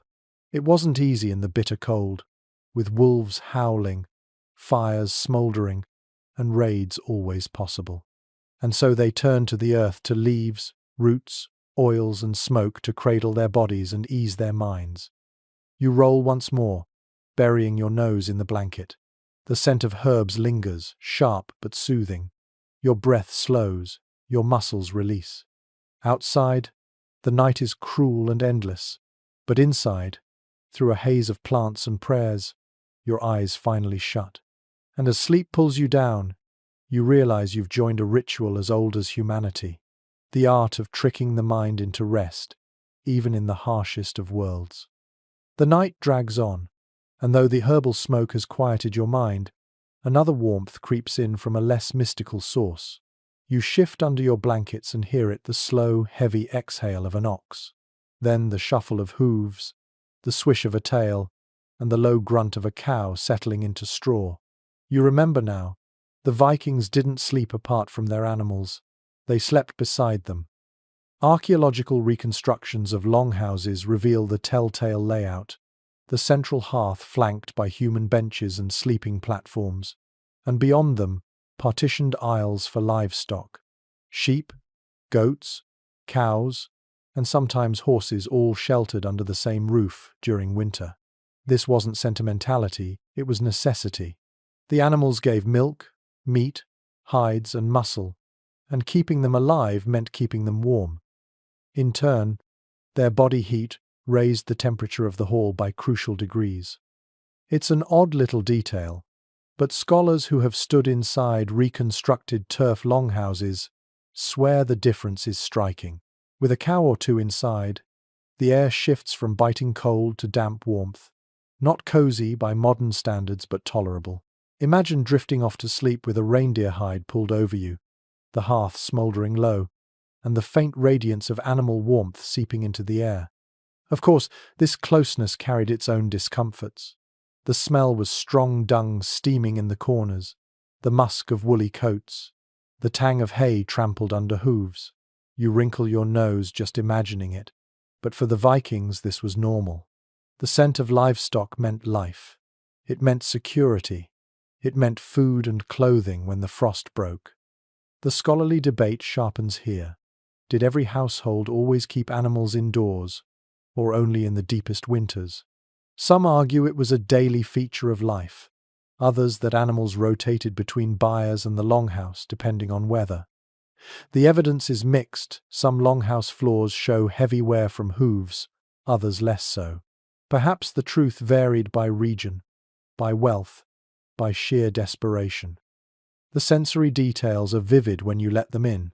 You lie under scratchy wool, and from across the partition comes the rhythmic chew of a goat grinding hay. You hear the soft clink of a bell, the rustle of a cow turning in its stall. These noises, steady and low, become a strange lullaby. Instead of silence, you drift to sleep with the barnyards breathing in time with your own. And children especially seem to take comfort in this closeness. Folklore hints at little ones curling near the warm side of a sheep, snuggling into its fleece like a living blanket. Picture a child nodding off with a lamb's body tucked against their chest, the smell of lanolin strong, the wool tickling their nose. For them, warmth mattered more than propriety. To sleep with animals was to survive. Curious customs even extended to the way stalls were arranged. Some families kept the most valuable animals, cows, milk producers, closest to the hearth, while goats and sheep crowded further back. Horses, being both precious and sacred, often had their own space. Imagine a proud warrior glancing at his horse before sleep, murmuring a word of thanks, knowing its survival meant his own status. But there were risks, too. Smoke from the fire clung to thick animal hair, irritating lungs. Fleas and lice jumped freely between man and beast. And yet, for all the itching and coughing, no one questioned the arrangement. Without animals inside, the hall would be colder, the nights longer, the danger of frostbite more real. You can almost feel it, the warmth radiating from a cow just beyond the partition, the steady smell of hay and sweat, the soft thud of hooves shifting on straw. You pull your blanket tighter, realizing that the comfort you feel is partly theirs. Even in your most private act of rest, survival is communal, shared not just with family, but with the animals that fed you, clothed you, carried you. Folklore adds another peculiar layer. Some believed sleeping near animals protected against spirits. Their warmth, their steady presence, their sheer vitality created a barrier against drauga or wandering souls. Picture an elder whispering that no ghost could cross the line where oxen breathed. Whether superstition or not, the idea makes you feel safer as you lie listening to the steady rhythm of beasts in the dark. Experts can't decide whether Vikings thought of this closeness as purely practical or also sacred. Some point to ritual sacrifice of animals, suggesting their presence in the hall carried spiritual weight.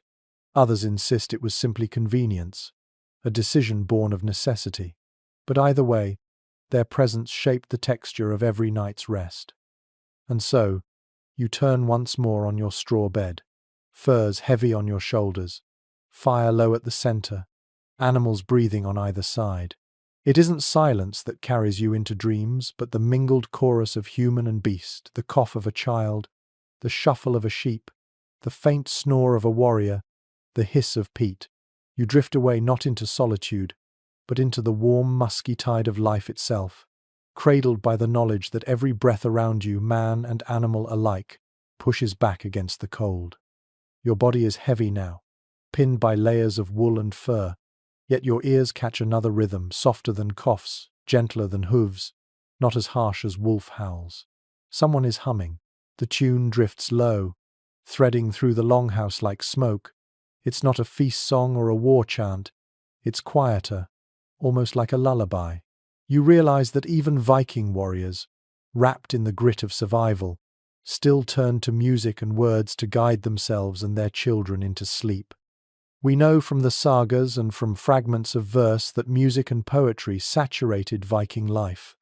Skald storytellers and poets were honored for their ability to preserve history in rhythm and rhyme.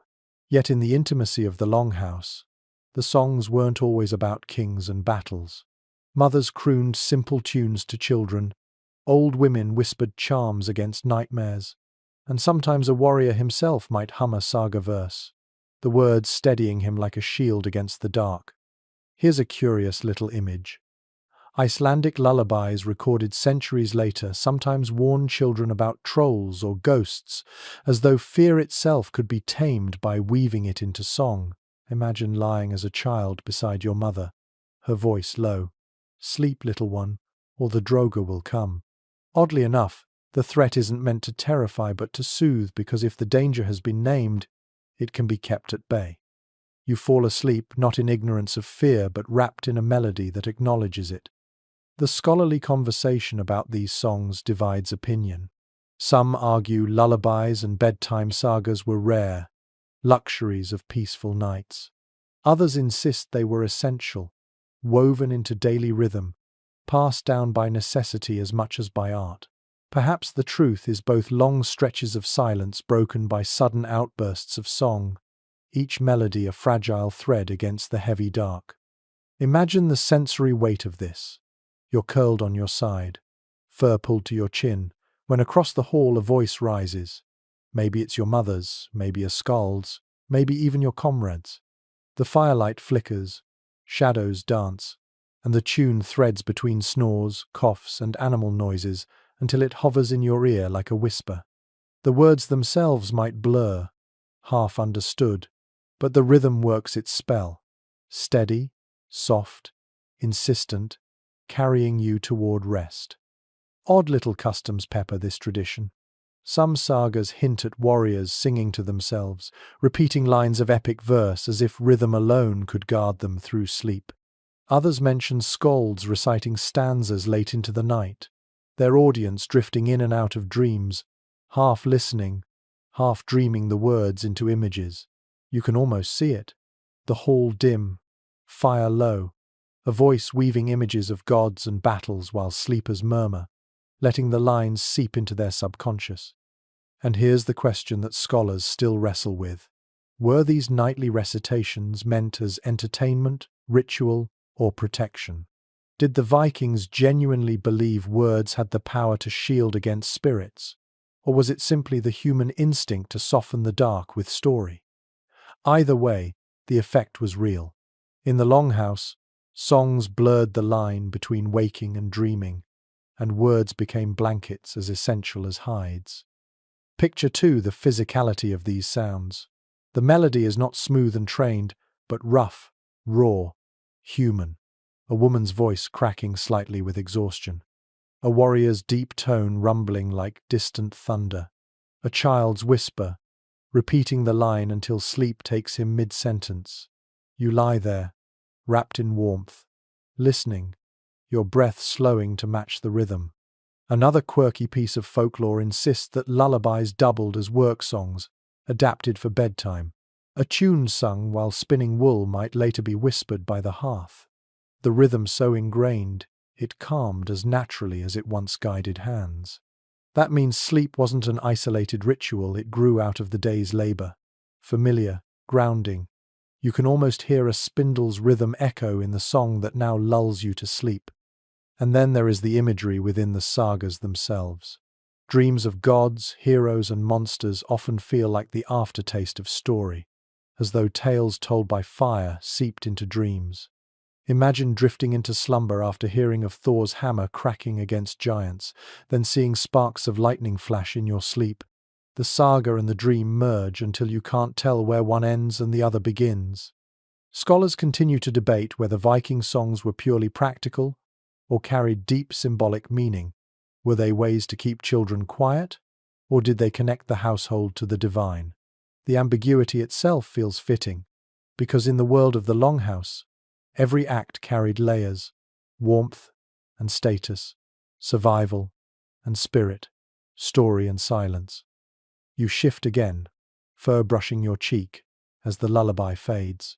The voice quiets, replaced by the familiar chorus of snores, coughs, and animals.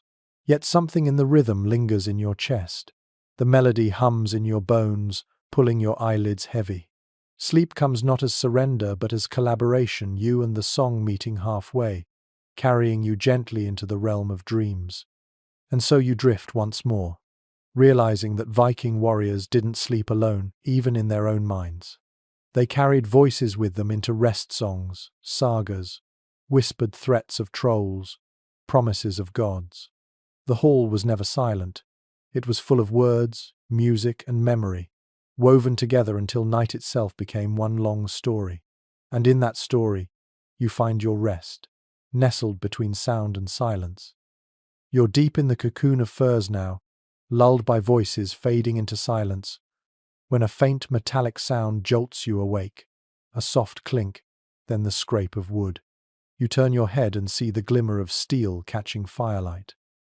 The warrior beside you is shifting his axe closer, tucking it against his side like a second blanket. That's when it dawns on you. In this world, you never ever sleep far from your weapons. Archaeological finds support this truth. Graves often contain swords, axes, or spears laid close to the body, not just as symbols of rank, but as echoes of everyday habit. Most historians agree that a Viking warrior kept his tools of war within reach, even in sleep. A shield might lean against the bench, a spear rest by the door, a sword lie tucked beneath the blanket. To modern eyes it seems paranoid. To them, it was second nature. And here's an odd little glimpse from saga accounts. Some men were said to keep their swords unsheathed beside them, blade naked in the dark, as though the very sight of polished steel could deter spirits or raiders. Imagine rolling over on your straw mat only to feel the cold edge of iron brushing against your arm. It's dangerous, impractical, but oddly reassuring when you expect attack at any moment. The scholarly debate lies in the detail. Were weapons kept literally at hand, or simply close by? Some experts argue that sleeping with a sword under your blanket is more myth than reality after all. Blades can cut, axes can slip. Others insist the sagas exaggerate, but the principle is true. A Viking warrior's rest was never separated from readiness. Even if he didn't hug his axe, he slept, knowing it was within arm's reach. Now picture the sensory burden of this. The weight of steel at your side, digging into your ribs if you shift too far. The wooden shaft of a spear knocking against the wall when someone stirs. The faint tang of iron in the smoky air, mixing with the smell of wool and peat. These aren't soft, decorative objects, they're sharp, hard, unyielding. Sleeping beside them is less about comfort than about the comfort of knowing you won't be caught helpless. Odd customs show up in folklore too. Some stories describe men sleeping with shields pulled partly over them, doubling as both blanket and barrier. You can almost see it. A warrior curled beneath a fir, his round shield tilted over his torso, like a turtle half, withdrawn into its shell. Another detail hints that knives were tucked into boots even at night, tiny assurances that no one was ever truly defenseless. And consider the psychology. To close your eyes with weapons beside you is to live in two worlds at once, half in dream, half in vigilance. Your body rests, but your mind rehearses. If the door bursts open, you imagine yourself leaping up, axe in hand, shield raised before you even know you're awake. It's a restless kind of sleep, shallow, broken by readiness, the mind never entirely letting go. Scholars continue to disagree on whether this constant preparedness left warriors chronically fatigued. Some argue that their bodies adapted, able to snap awake fully armed at the slightest disturbance. Others suggest exhaustion wore them down, leading to sluggish reflexes in reality despite their vigilance in theory. The tension lingers, much like the steel that pressed against their sides. Now imagine the soundscape. A faint scrape as a sword slides in its scabbard when someone rolls over, the dull thud of a shield bumping the wall, the quiet clatter of iron rivets against wooden benches. These noises punctuate the chorus of snores and coughs, reminding every sleeper that they are warriors even in dreams. It's an image that borders on the theatrical. Picture a hall full of men lying shoulder to shoulder, axes tucked beside hips, shields lined like a row of sleeping eyes against the wall, swords glinting faintly in the embers. It looks less like a dormitory than a silent armory, one heartbeat away from erupting into battle. Even rest carries the weight of readiness. A curious fragment of folklore says some warriors whispered to their weapons before sleep, like friends or guardians. A hand brushing the hilt, a murmured promise, a prayer to keep it sharp and faithful. Whether true or embroidered later, it adds a human note to the image. To sleep beside steel is not just habit, it is relationship, intimacy of a different sort, forged in fear and trust. And for children growing in that hall, the lesson was clear. They watched their fathers and brothers lay down weapons like pillows, saw how steel was as essential tonight as today. They learned that sleep was never fully safe, that rest came only when readiness was within reach. You can almost feel a boy's hand tracing the rim of his father's shield, eyes heavy with sleep, mind already dreaming of the day he'd earn one of his own. The sensory memory deepens as you settle back into your imagined corner. The fur still scratches, the smoke still burns, but your thoughts dwell on the glint of weapons in the firelight. You close your eyes, and in your dreams, swords are not far, they gleam at the edge of vision, waiting for you to wake. Sleep, in the Viking hall, is never surrender. It is only a pause, with steel always nearby, whispering that the night is not entirely yours. You roll onto your back, drifting between shallow sleep and restless awareness, when something cold brushes your cheek. A faint dusting falls from above, flakes of snow slipping through cracks in the roof. You blink, disoriented, until another icy grain lands on your nose. The longhouse might be fortress-like in design, but it is not invulnerable. Winter had a way of creeping in, even through the smallest seams, and Vikings learned to live and sleep with the intrusion of snow and rain. Archaeologists studying longhouse remains often note how roofs were layered with sod and timber, heavy enough to withstand storms, but prone to leaks at their seams. The weight of snow could press down on rafters until they bowed, opening tiny cracks. In theory, the turf acted as insulation, but in practice, meltwater dripped, snowflakes sifted, and the cold announced itself in the most personal way, right onto your face as you tried to rest. Here's a peculiar little detail preserved in both saga descriptions and folklore. Families sometimes placed buckets or bowls strategically around their sleeping areas to catch drips from above. Imagine lying half asleep, listening to the steady plink-plink of meltwater dripping into a wooden bowl beside your bed. It isn't a lullaby exactly, but the rhythm becomes part of the hall's nightly symphony. Scholars can't quite agree on how tolerable these longhouses were in deep winter. Some argue that the sod roofs held heat effectively, turning the interior into a surprisingly snug space. Others insist that leaks, drafts, and smoke vents meant constant discomfort. The disagreement only sharpens when reconstruction experiments show wildly different results. One hall warm and cozy, another damp and freezing. Perhaps both are true comfort or misery depending on luck, construction skill, and weather severity. You can imagine the sensory frustration vividly. You've just curled into the warm pocket of your blankets when a drip lands squarely on your forehead. You grunt, shift, pull the fur higher, only to feel another icy drop on your ear. The bedding grows damp, straw sours, and suddenly the cold is seeping up from below as well as down from above. It's the sort of irritation that makes true deep sleep nearly impossible. Odd customs likely grew from this problem. Some households reinforced roof seams with moss, stuffing it thick into gaps to soak up water. Others piled extra hides directly over sleeping areas, creating a kind of tent beneath the roof, catching drips before they struck. Picture a warrior ducking under his own hide canopy, muttering about leaks as he tries to reclaim a few hours of rest.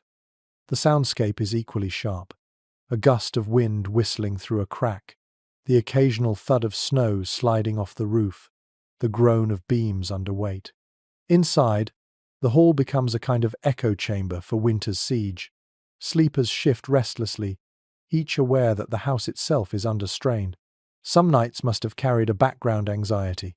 What if the roof doesn't hold? You lie there half dreaming, half watching the rafters, measuring creaks like omens. And then there's the smell.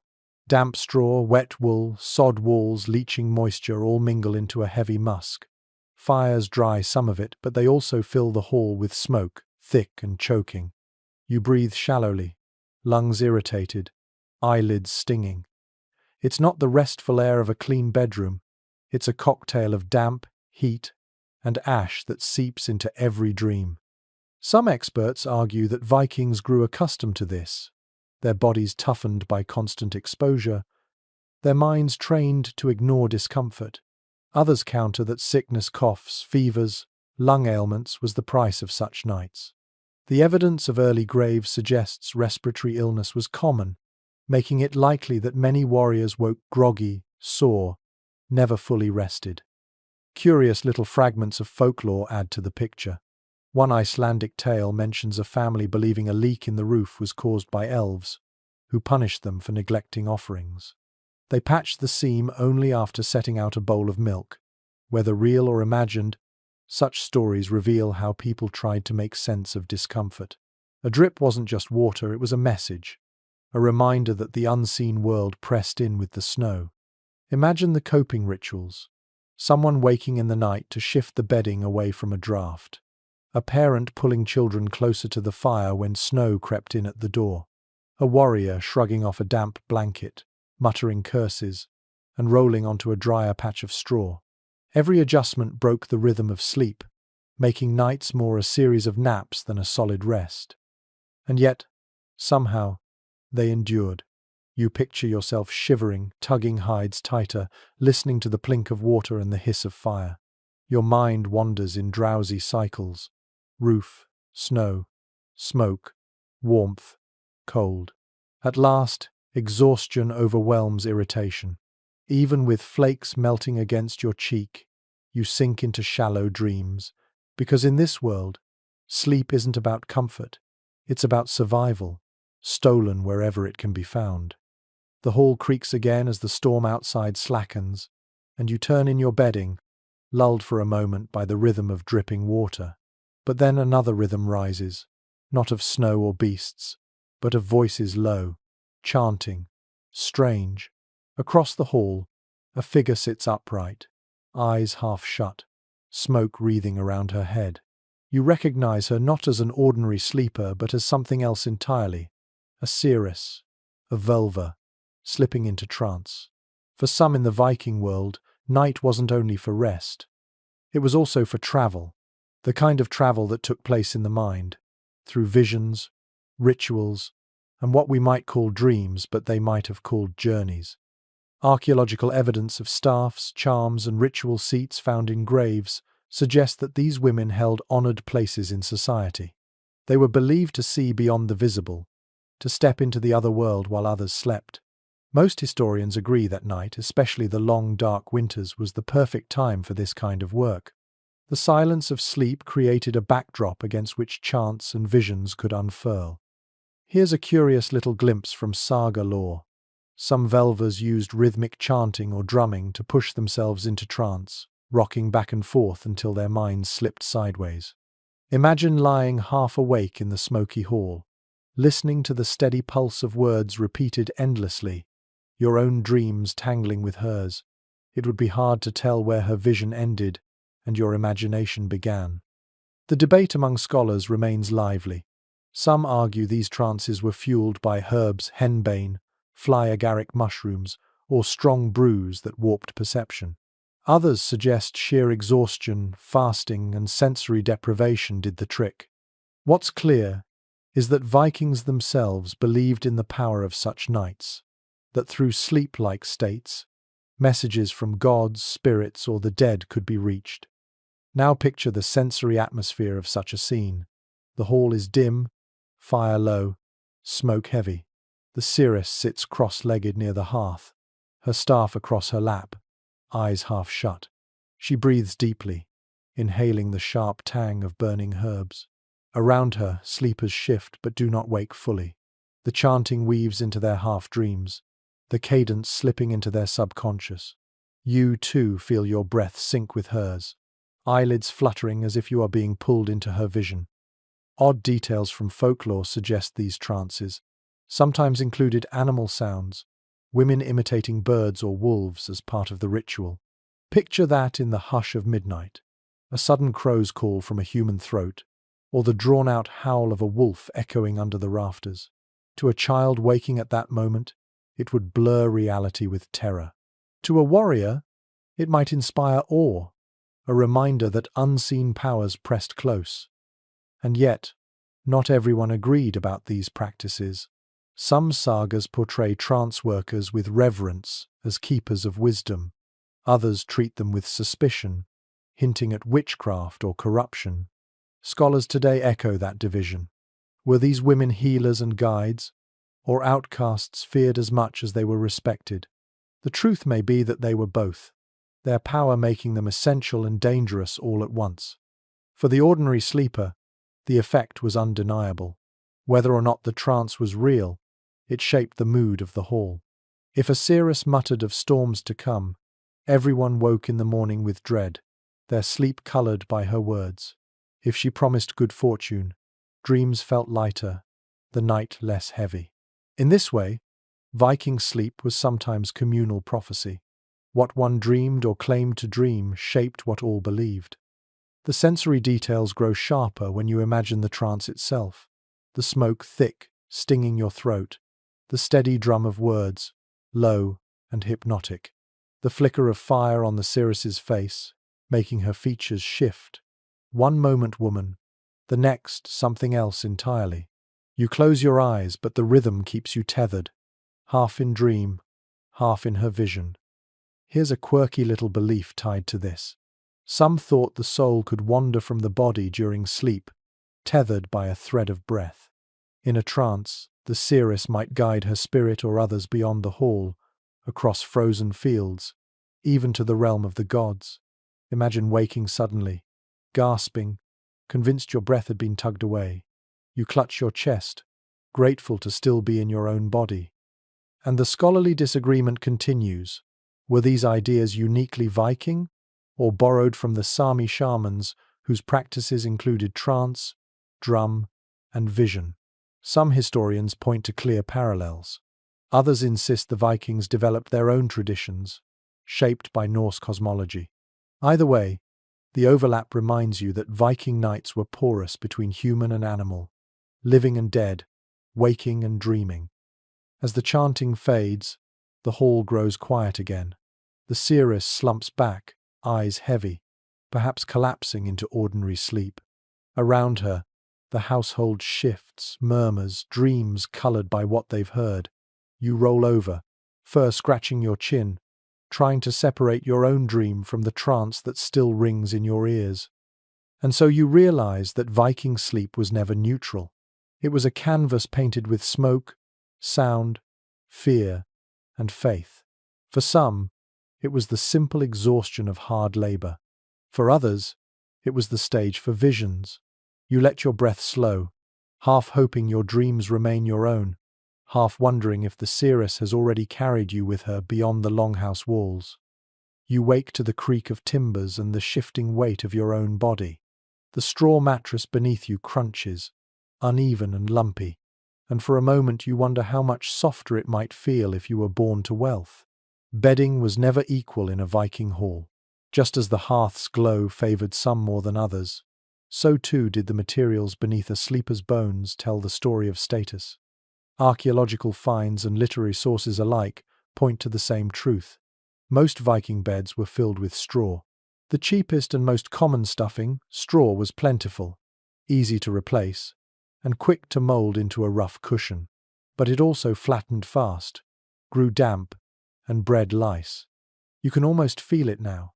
Stiff stalks poking at your ribs, the faint musty smell clinging to your skin. It was serviceable, not comfortable. Yet here's an unusual little detail.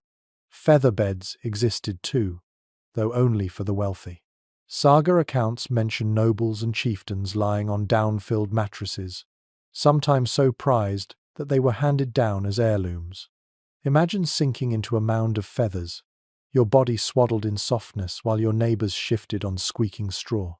The contrast must have been stark, and no doubt deliberate comfort as a visible marker of power. The scholarly discussion divides neatly on this point. Some argue featherbeds were rare luxuries, owned only by elites in trading centres like Hedeby or Birka. Others suggest even modest households, if they kept ducks or geese, might eventually gather enough feathers to make a small cushion or bolster. The truth may fall somewhere in between. grand feather mattresses for the rich, small feather, stuffed pillows for the common. Now picture the sensory world. You roll over onto straw, hearing its crunch and smelling its mustiness. Across the hall, another warrior sinks silently into down, the only sound the sigh of feathers settling. For you, every movement is noisy, itchy, and uneven. For him, every shift is absorbed, every bone cushioned. In a hall already divided by heat and proximity to the hearth, bedding only deepened the hierarchy. Odd customs surrounded these mattresses. Some families mixed moss with straw, hoping for extra softness. Others spread seaweed beneath hides, a trick coastal dwellers used despite its salty tang.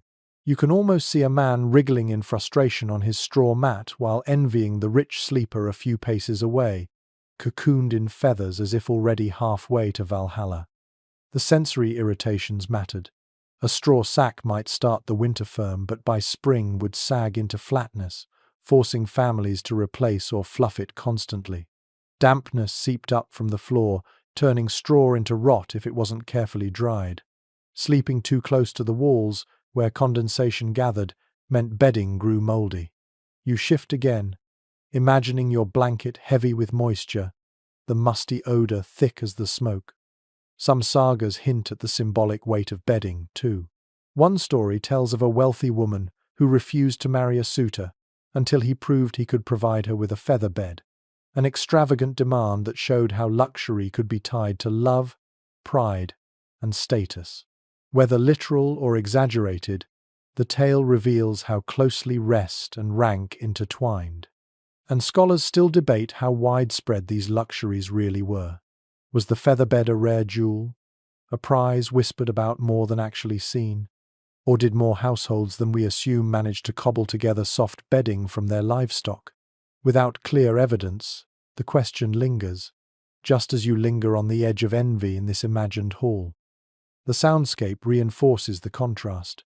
On one side, the rustle and crunch of straw every time a sleeper turns.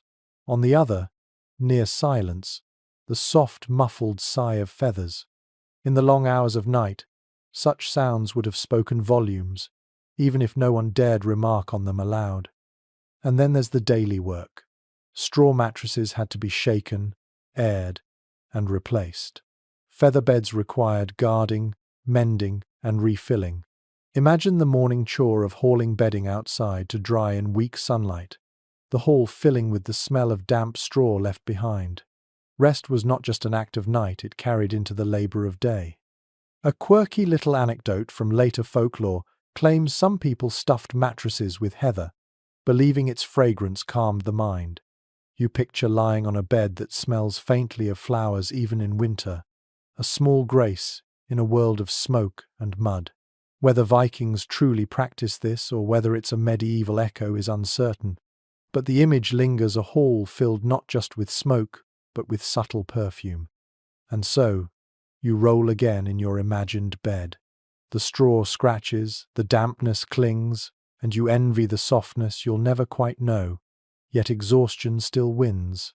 Comfort was relative in this world. Rest measured not by luxury but by whether you could drift at all.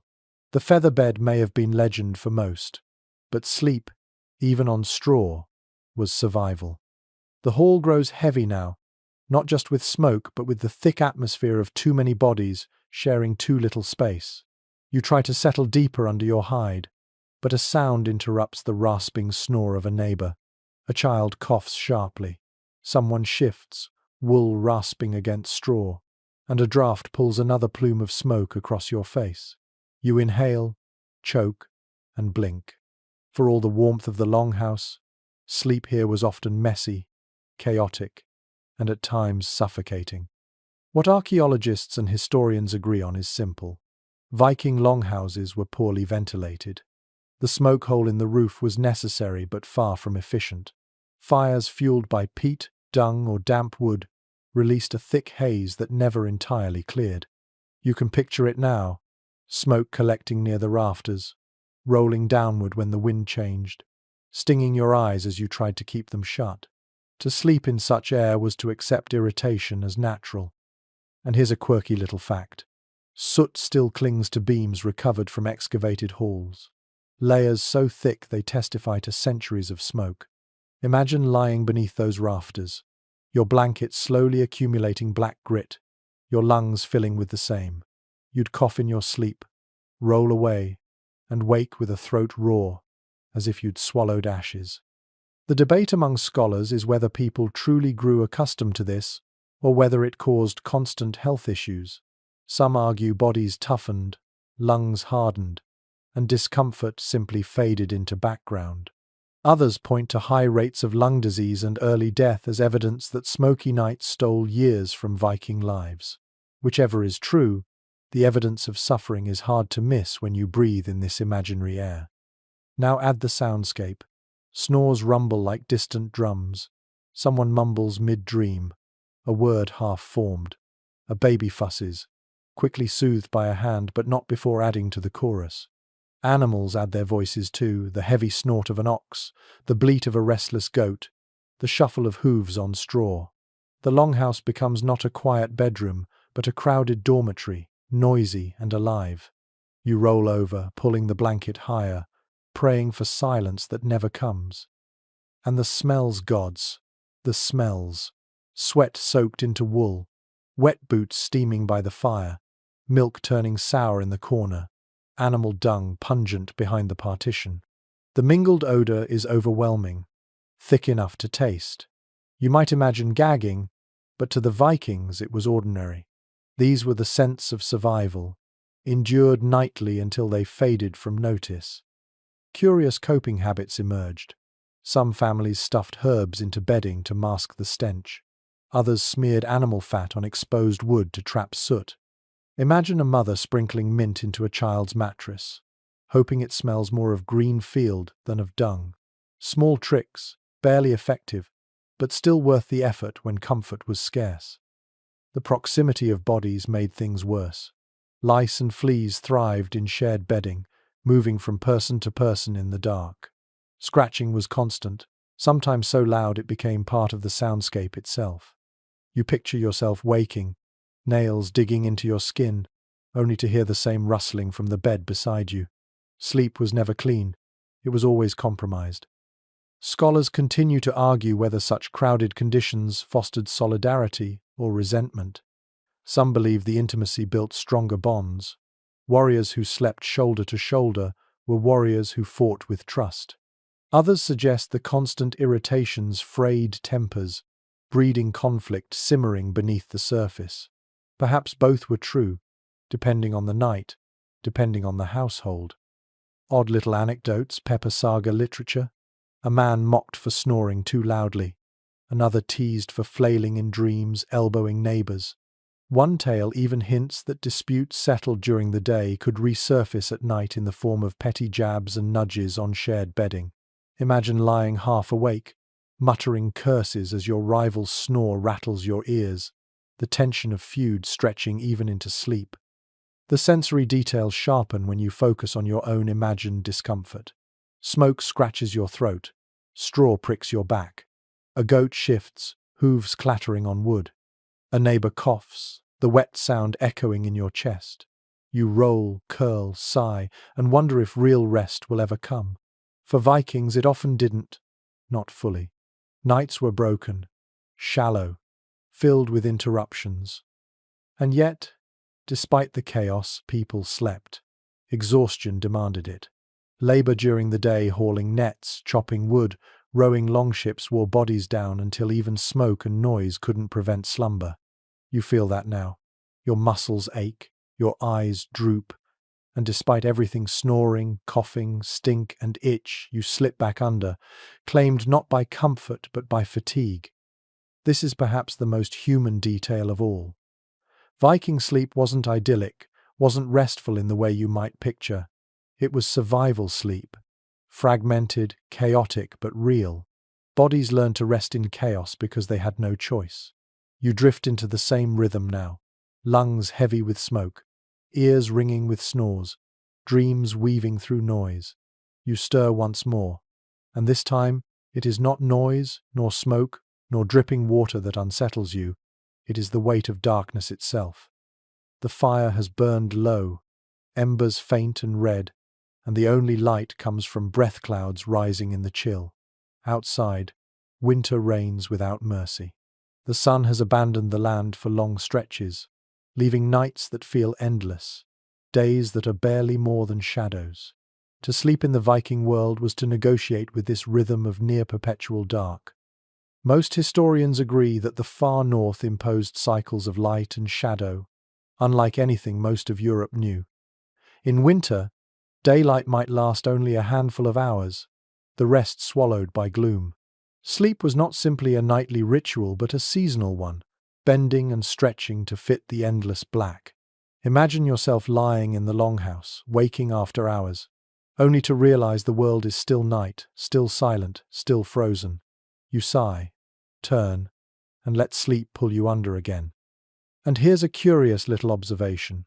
Evidence suggests that people in such latitudes may have slept in segmented patterns, 2 long bouts of rest separated by an hour or two of wakefulness.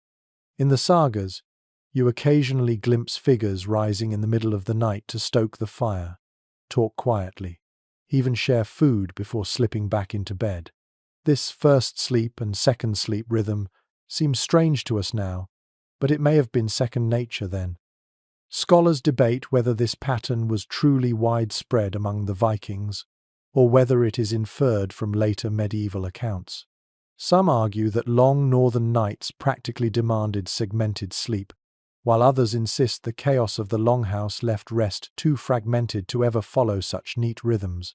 Whatever the truth, the effect is the same. Sleep was shaped less by the clock and more by the season's grip. The sensory impact is vivid.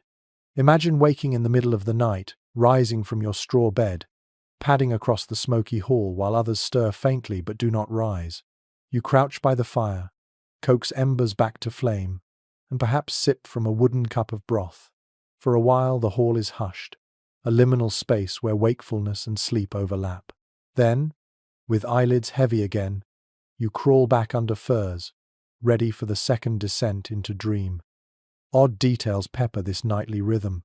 Some folklore hints that people use those midnight hours for quiet talk, confessions, advice, storytelling. Picture 2 warriors whispering in the dark, voices low, their words meant for no one else, carried away by smoke and shadow. A child might stir, ask a question, and be soothed back to sleep with a hushed answer. These were not hours of labor but of intimacy, a strange middle ground between day and night. And then there is the effect of daylight or its absence on mood. Modern science tells us what the Vikings must have felt in their bones. Long darkness weighs on the mind. Some grew restless, irritable, prone to melancholy. Others embraced the stillness, sleeping more than usual, bodies conserving energy like hibernating bears. Scholars still wonder how much this seasonal rhythm shaped Viking psychology, their resilience, their belief in gods of sun and light. The sagas occasionally capture this melancholy. Warriors dream of endless winter, of frost giants triumphing, of a sun swallowed by wolves.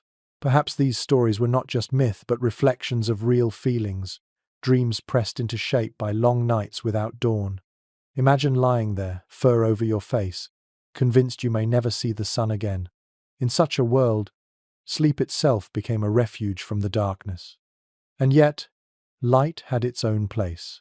When the sun finally did rise, pale and weak, sleepers stirred not because they were fully rested, but because they could not waste what little daylight existed. Work had to be done. Wood chopped, nets hauled, animals tended. The body never fully adapted. It only endured.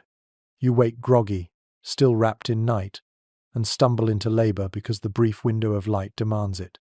Here's a quirky little tidbit. Some believe Vikings measured nights not by hours but by tasks, the length of a candle, or the time it takes to tell a saga.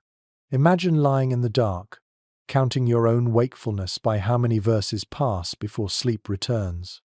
The night becomes not just a span of time, but a story told, chapter by chapter, until dawn.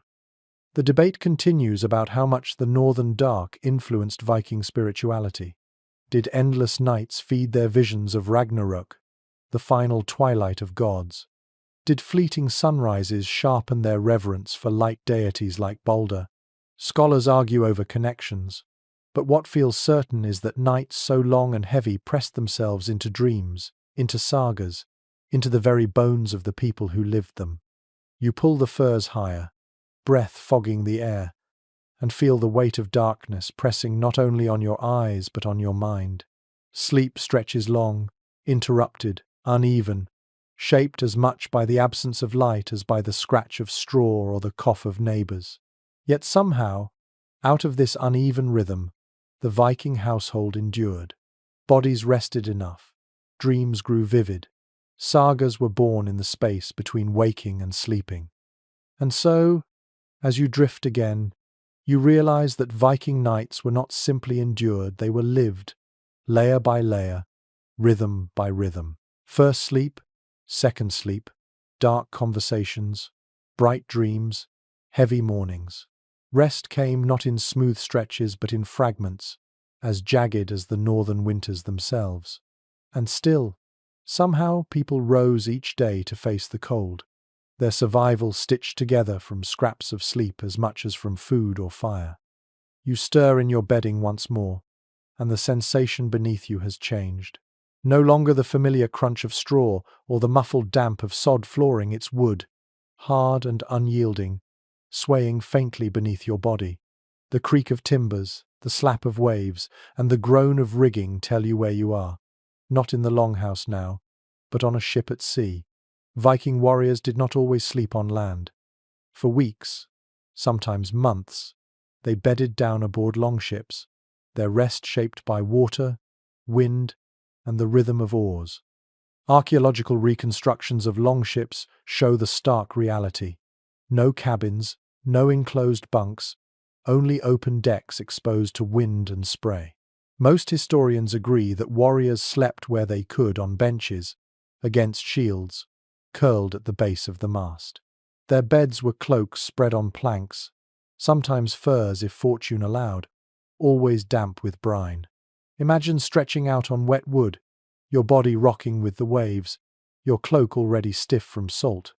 It is not rest as you know it, but exhaustion makes it possible. Here's a curious little detail. Shields doubled as beds. Warriors propped them across benches, laying cloaks on top to create makeshift platforms. You can almost see it, a row of men sprawled on round wooden shields, bodies curved to fit, weapons tucked beside them, the sea licking the hull inches away. Every roll of the ship tips them slightly, forcing bodies to sway in unison. It's a choreography of sleep, dictated by tide and timber. The debate among scholars is whether hammocks were ever used. Some suggest Vikings may have adopted the idea from other seafaring peoples, but there's no firm evidence. Most argue hammocks were a later innovation, leaving Viking crews to endure planks and benches. If true, it means nights at sea were even harsher than we imagine. No swinging cradle to soften the blow, just hard wood and the rocking of the ship. Now focus on the sensory world. The deck smells of tar, salt, and fish. The sea air cuts cold against your face, even when wrapped in wool. Waves slap the hull, sometimes spraying you directly, leaving your blanket wet. Beneath you, the wood vibrates with every creak of rope and pull of oars. Sleep is shallow, broken, filled with the constant reminder that the sea itself is never still. Odd customs grew from this necessity. Some sagas mention warriors taking turns at the oars by day and collapsing on benches by night, still in their armor. Imagine trying to rest with a helmet for a pillow, your body sore from rowing, your ears filled with the groan of timbers. It's a brutal routine, but it carved resilience into those who endured it. Another curious tidbit: some ships carried tents of woolen cloth, pitched over part of the deck to shield from spray. These makeshift shelters, while hardly luxurious, provided a pocket of dryness. Picture crawling beneath a sagging wool tent, the fabric damp but still better than open sky, the sound of rain softened as you drift into uneasy dreams. For the unlucky, without such cover, the stars and storms were their only canopy. Scholars still argue over how much true sleep could be found at sea. Was it snatched in short bursts, half waking and half alert? Or did exhaustion force longer, deeper rest despite discomfort? Some point to accounts of warriors sleeping soundly on ships, suggesting their bodies adapted. Others insist it was closer to napping, restless and broken, never quite restorative. The truth may depend on the voyage, the weather, the crew. Now imagine yourself in that space. You curl on a plank, cloak pulled high, the wood cold against your side. Salt stings your lips, spray dampens your hair. Around you, others snore softly, their breaths mingling with the hiss of waves. One man shifts, his sword clattering against the deck. Another mutters in his sleep, perhaps dreaming of land. The ship rocks, and you rock with it, lulled and unsettled all at once. The sensory picture sharpens. Gulls cry faintly overhead, ropes creak, water slaps, and beneath it all the ocean groans like some ancient beast. You close your eyes, but the world still moves, tilting your dreams into strange shapes. You dream of endless waves, of serpents coiling through black water, of oars dipping like heartbeat drums. When you wake, you can't tell if you've truly slept or only drifted in rhythm with the sea. Folklore paints seafaring sleep as liminal half-rest, half-vigil. Some believed the sea itself whispered in dreams, carrying omens of storms or landfall. Imagine waking suddenly with the conviction that land is near, though no sail or shore is in sight. Was it instinct, or the sea speaking? For Viking warriors, such moments blurred superstition and survival. And there's the cold. Even wrapped in wool, your body never fully warms. Moisture seeps into everything, turning blankets clammy. Breath rises in mist, stolen by wind before it settles. Sleep here is not the warm cocoon of the longhouse. Messy though it was, it is the thin, fragile surrender of bodies too weary to resist. You drift in fragments, eyes closing only to snap open at the crack of a wave or the shout of a mate. Yet somehow they endured. Voyage after voyage, warriors found scraps of rest aboard their ships. They rose at dawn to row, to raid, to fight, carrying exhaustion in their bones but strength in their will. You can feel it now, your limbs heavy, your eyelids leaden, your dreams stitched with salt and spray. Sleep is never kind at sea, but it comes, and that is enough to see you through until land appears again. You jolt awake with a shiver, not from cold or noise this time, but from a dream that felt too sharp to be only fantasy. You saw a raven land on your chest, its eyes bright as coals, its beak opening as if to speak. The vision lingers, unsettling, until you realize that in the Viking world, dreams weren't dismissed as idle tricks of the mind. They were messages, omens, fragments of fate slipped into the night. Most historians agree that Viking society treated dreams with gravity. Sagas are peppered with episodes where dreams foretell battles, deaths, or fortunes. A warrior might wake and recount his vision, the hall falling silent as listeners weighed its meaning. Was the raven a messenger of Odin, or simply the echo of hunger gnawing at the belly?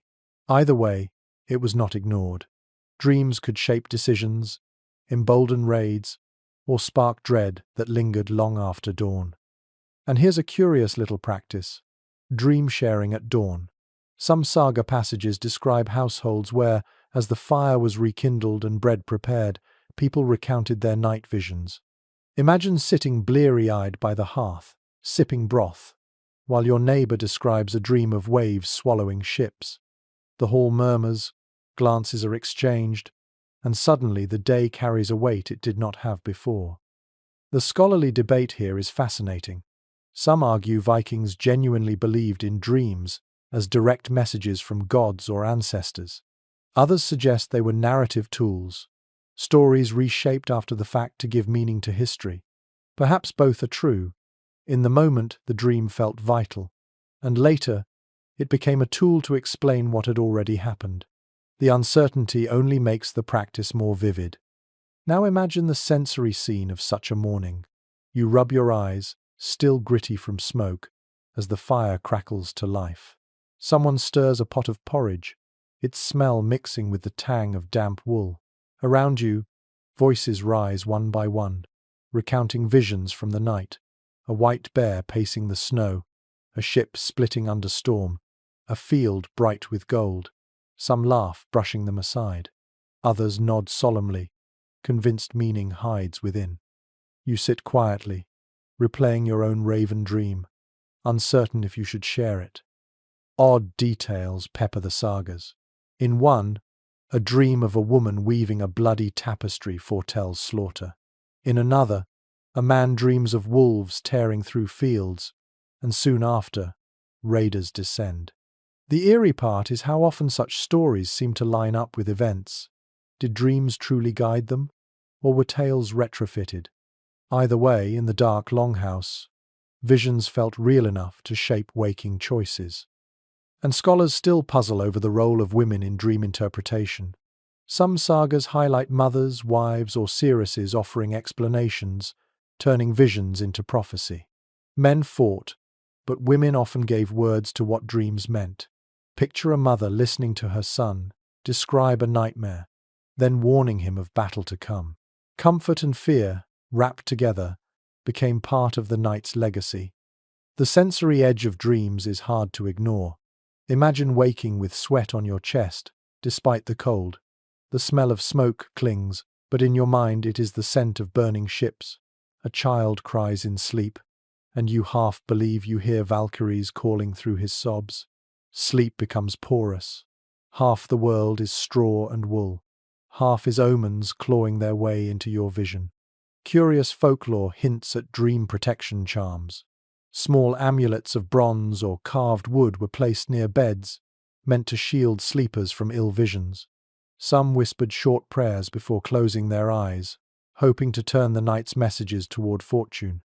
Imagine clutching a small Thor's hammer pendant, its cool metal warm against your chest as you drift off, pleading silently for good dreams.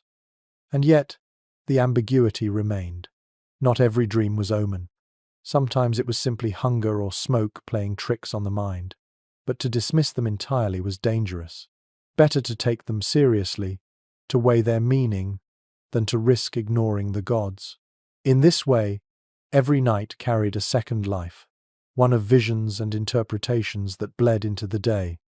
The sagas even hint at dreams used politically. A chieftain might claim he dreamt of victory, bolstering morale before a raid. Another might spread the story of a rival's ominous vision, undermining confidence. Sleep was not private. It was woven into power, storytelling, persuasion. You can almost hear a leader's voice booming in the morning. Odin sent me this dream, and it proves our cause is just. Whether true or crafted, it shaped how warriors marched into battle. And so, you shift again on your straw bed, fur heavy on your chest, dream, raven's weight still haunting your ribs. You realize Viking nights were not just about keeping warm or fending off wolves. They were about navigating a second world, one as influential as the waking. In the dark, gods spoke, fate whispered, and visions carried as much weight as axes. You close your eyes again, uneasy, half hoping no dream comes at all. You drift again, though the raven of your dream still clings to your ribs. This time, what presses against you is not vision but sound, the heavy hush of a hall weighed down by too much silence. The fire has sunk to dull coals, and for once no one snores. It feels wrong, emptier than the longhouse should ever feel. In such moments you realize that Viking warriors didn't only sleep in groups for warmth or safety. They slept in groups because solitude was rare, and when it came, it was unsettling. Archaeological evidence tells us that even the most powerful chieftains slept in communal halls. Personal chambers were exceptions, not the rule. The hum of breath, the shuffle of animals, the constant coughs, these weren't irritations but the rhythm of life. Solitude, by contrast, belonged to exile, to punishment, or to danger. To sleep alone was not peace but exposure. And here's a curious little tidbit. Saga tales sometimes describe warriors sleeping apart, usually in liminal spaces, the edge of a camp, a ship's bow, or a burial mound. These moments always carry weight, signaling vulnerability or transition. To sleep alone in the Viking imagination was never ordinary. It was symbolic, either of loss, courage, or impending doom. Imagine curling into furs on the edge of a forest, the night pressing close, every twig snap magnified into menace. You don't feel braver, you feel smaller. The scholarly debate here is subtle. Did Vikings truly fear solitude, or did sagas exaggerate its danger? Some argue that survival demanded collectivism, making solitary sleep rare and risky. Others counter that hunters, scouts, and travelers must have spent nights alone, suggesting it was less terrifying than literary sources imply. The truth, as ever, may depend on context. Still, the preference for shared rest is undeniable. Now picture the sensory contrast. In a hall, you hear the chorus of snores, the hiss of fire, the shuffle of livestock. Alone, outside, you hear the vast silence of snowfields. Your own breath sounds too loud. Your heart thuds like a drum. The dark is thicker, less forgiving. Every rustle becomes suspect. A fox, a thief, a spirit.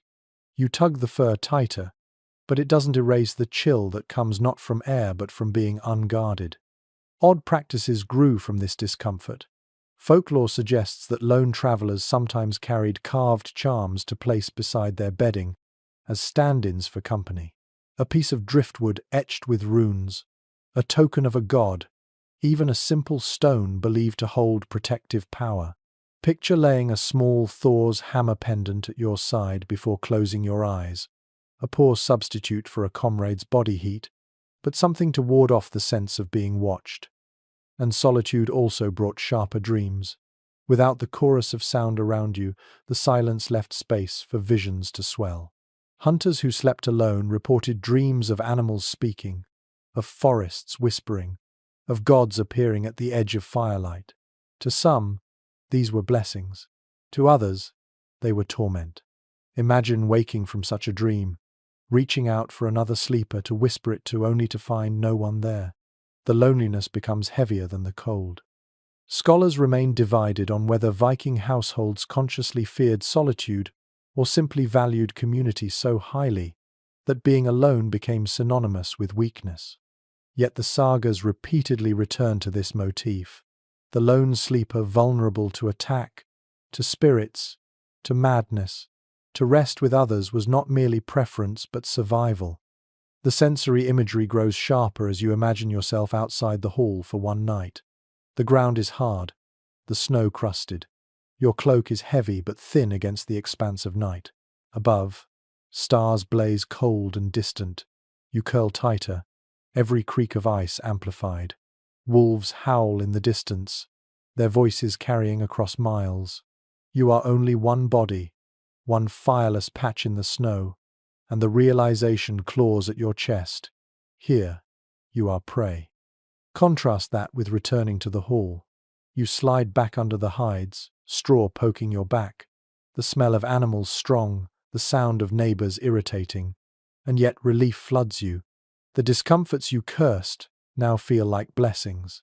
Noise means company, smell means life, warmth means belonging. You realize that true rest comes not from silence but from shared vulnerability. A quirky anecdote from later Scandinavian lore speaks of young warriors teased for admitting they feared sleeping alone. Courage was tested not only in battle but in the ability to face a night without comrades. And yet, the very existence of such teasing proves the fear was real. Even hardened fighters found solitude uneasy. It is easier to fight with steel than to sleep with silence. And so you let yourself drift again, grateful for the scratch of straw, for the tickle of a neighbor's elbow, for the cough of a child somewhere in the dark. Viking warriors survived not only through strength of arms but through the bonds of company, the comfort of numbers. Alone, the night pressed too close. Together, even in chaos, they found enough peace to rest. You close your eyes, the hush broken once more by the familiar chorus of snores. Relief warms you, and finally, despite the smoke, the stink, the scratch, and the cold, you understand why shared sleep was the heart of the hall. Solitude was too sharp, too thin, too exposed. Rest for them was never just closing the eyes, it was weaving yourself into the rhythm of others, breathing as one until dawn. You wake again, this time not to silence or dreams, but to a hand nudging your shoulder. A voice murmurs in the dimness. Your turn. You groan, but you know what it means. Night in the Viking world was never a gift of endless rest. It was broken into fragments, rotations of labor, small duties carried out by bleary-eyed sleepers so the longhouse could function until dawn. Archaeological and literary sources alike point to this rhythm of broken sleep. Fires had to be stoked, animals tended, doors checked, and water fetched from melting snow. If everyone collapsed completely, the hearth would die, the livestock might suffocate, or a wolf could slip too close. And so, households divided the night into tasks, trading fragments of vigilance for fragments of rest. Imagine dragging yourself from the warm press of furs, feet sinking into cold dirt, while others snore softly behind you. One odd little practice shows up in later Scandinavian folklore, but likely echoes Viking reality. Families sometimes divided the night into watches, each person responsible for a stretch of time. The language of first watch and last watch lingers in sagas and in seafaring accounts. It was both military and domestic life in the longhouse treated with the same discipline as life on a ship. The scholarly debate here is how formal these watches were. Some historians argue they were rigid, like a roster, each adult assigned a slot. Others believe they were looser, shaped by natural wakefulness, light sleepers taking the burden while heavier ones remained oblivious. Perhaps both systems existed, depending on the urgency of the season. Either way, the effect was the same. Nobody truly slept through the night. Now picture the sensory toll. You rise groggy, your blanket slipping from your shoulders, the chill cutting instantly. The hall is dark, but for the glow of embers. You kneel by the hearth, stirring ash until sparks flare, your fingers blackened. The fire hisses, pops, throws enough light to soothe your fear of shadows. You glance at the livestock, shifting quietly in their stalls, their breath steaming. Then you return to your bench, eyelids heavy, knowing you've brought only a little more warmth for everyone else. Odd duties crept into this cycle too. Some sagas mention women rising to spin wool at night, their hands working in silence while the hall slept. Others suggest men sharpened blades or mended harnesses by firelight. You can almost hear the rasp of a whetstone in the hush, the steady spin of a spindle, the quiet hum of a half-asleep song. Night was never fully idle. It was time borrowed for tasks that daylight could not spare. The soundscape adds its own weight. The crackle of fire growing stronger under your hand, the shuffle of someone turning in straw, murmuring, a goat stamping its hoof in the stall. And beyond the walls the wind still howls, reminding you why the watches exist. The world presses in, and only vigilance keeps it at bay. Here's a quirky little tidbit. In some seafaring records, warriors used the star watch, marking shifts by the position of constellations. If the Pleiades reached the peak, it was time to change guard. You can imagine a man slipping outside briefly, teeth chattering, squinting at the glittering sky before hurrying back in to rouse the next watcher. Even in the longhouse, the logic may have been similar: time measured not by clocks but by stars, fire, and fatigue. And scholars still debate the cost. Did these broken nights leave warriors perpetually exhausted, or did their bodies adapt to short, jagged cycles of rest? Some argue chronic fatigue was part of life, shaping the rugged endurance of Viking men and women. Others believe the rhythm became second nature, with bodies trained to recover in shorter bursts. The uncertainty lingers, but the toll of constant interruption is easy to feel as you imagine it yourself. The psychological side is no less striking. Rising in the night to tend the fire or guard the door wasn't just labor, it was responsibility. Your family slept because you woke. Your children dreamed because you stirred. That weight was heavy, especially on the young, but it forged resilience. Imagine a boy of 12, shaking off drowsiness to watch the door for an hour.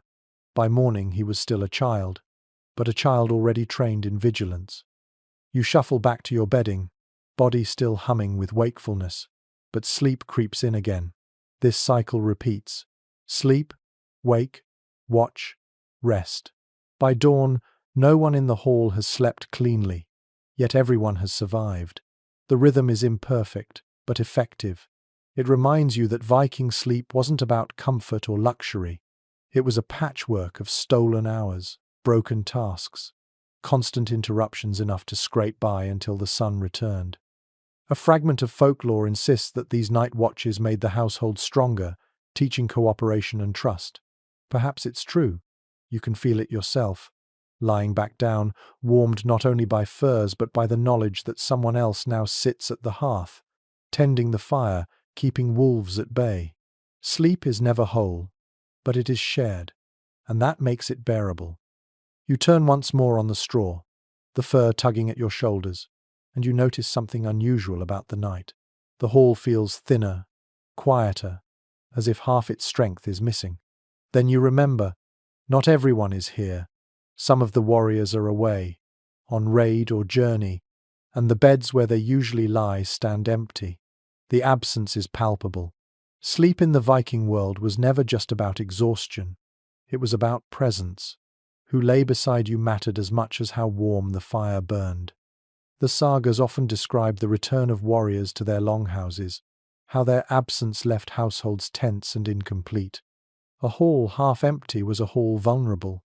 Fewer hands to watch the door, fewer breaths to warm the air, fewer bodies to guard dreams. Imagine lying down in such a night. The usual chorus of snores reduced to a scattering. Every empty space becomes a gap you can feel in your bones. Here's a curious little custom hinted at in saga fragments. Some families kept the bedding of absent warriors intact, straw refreshed, furs laid as if waiting.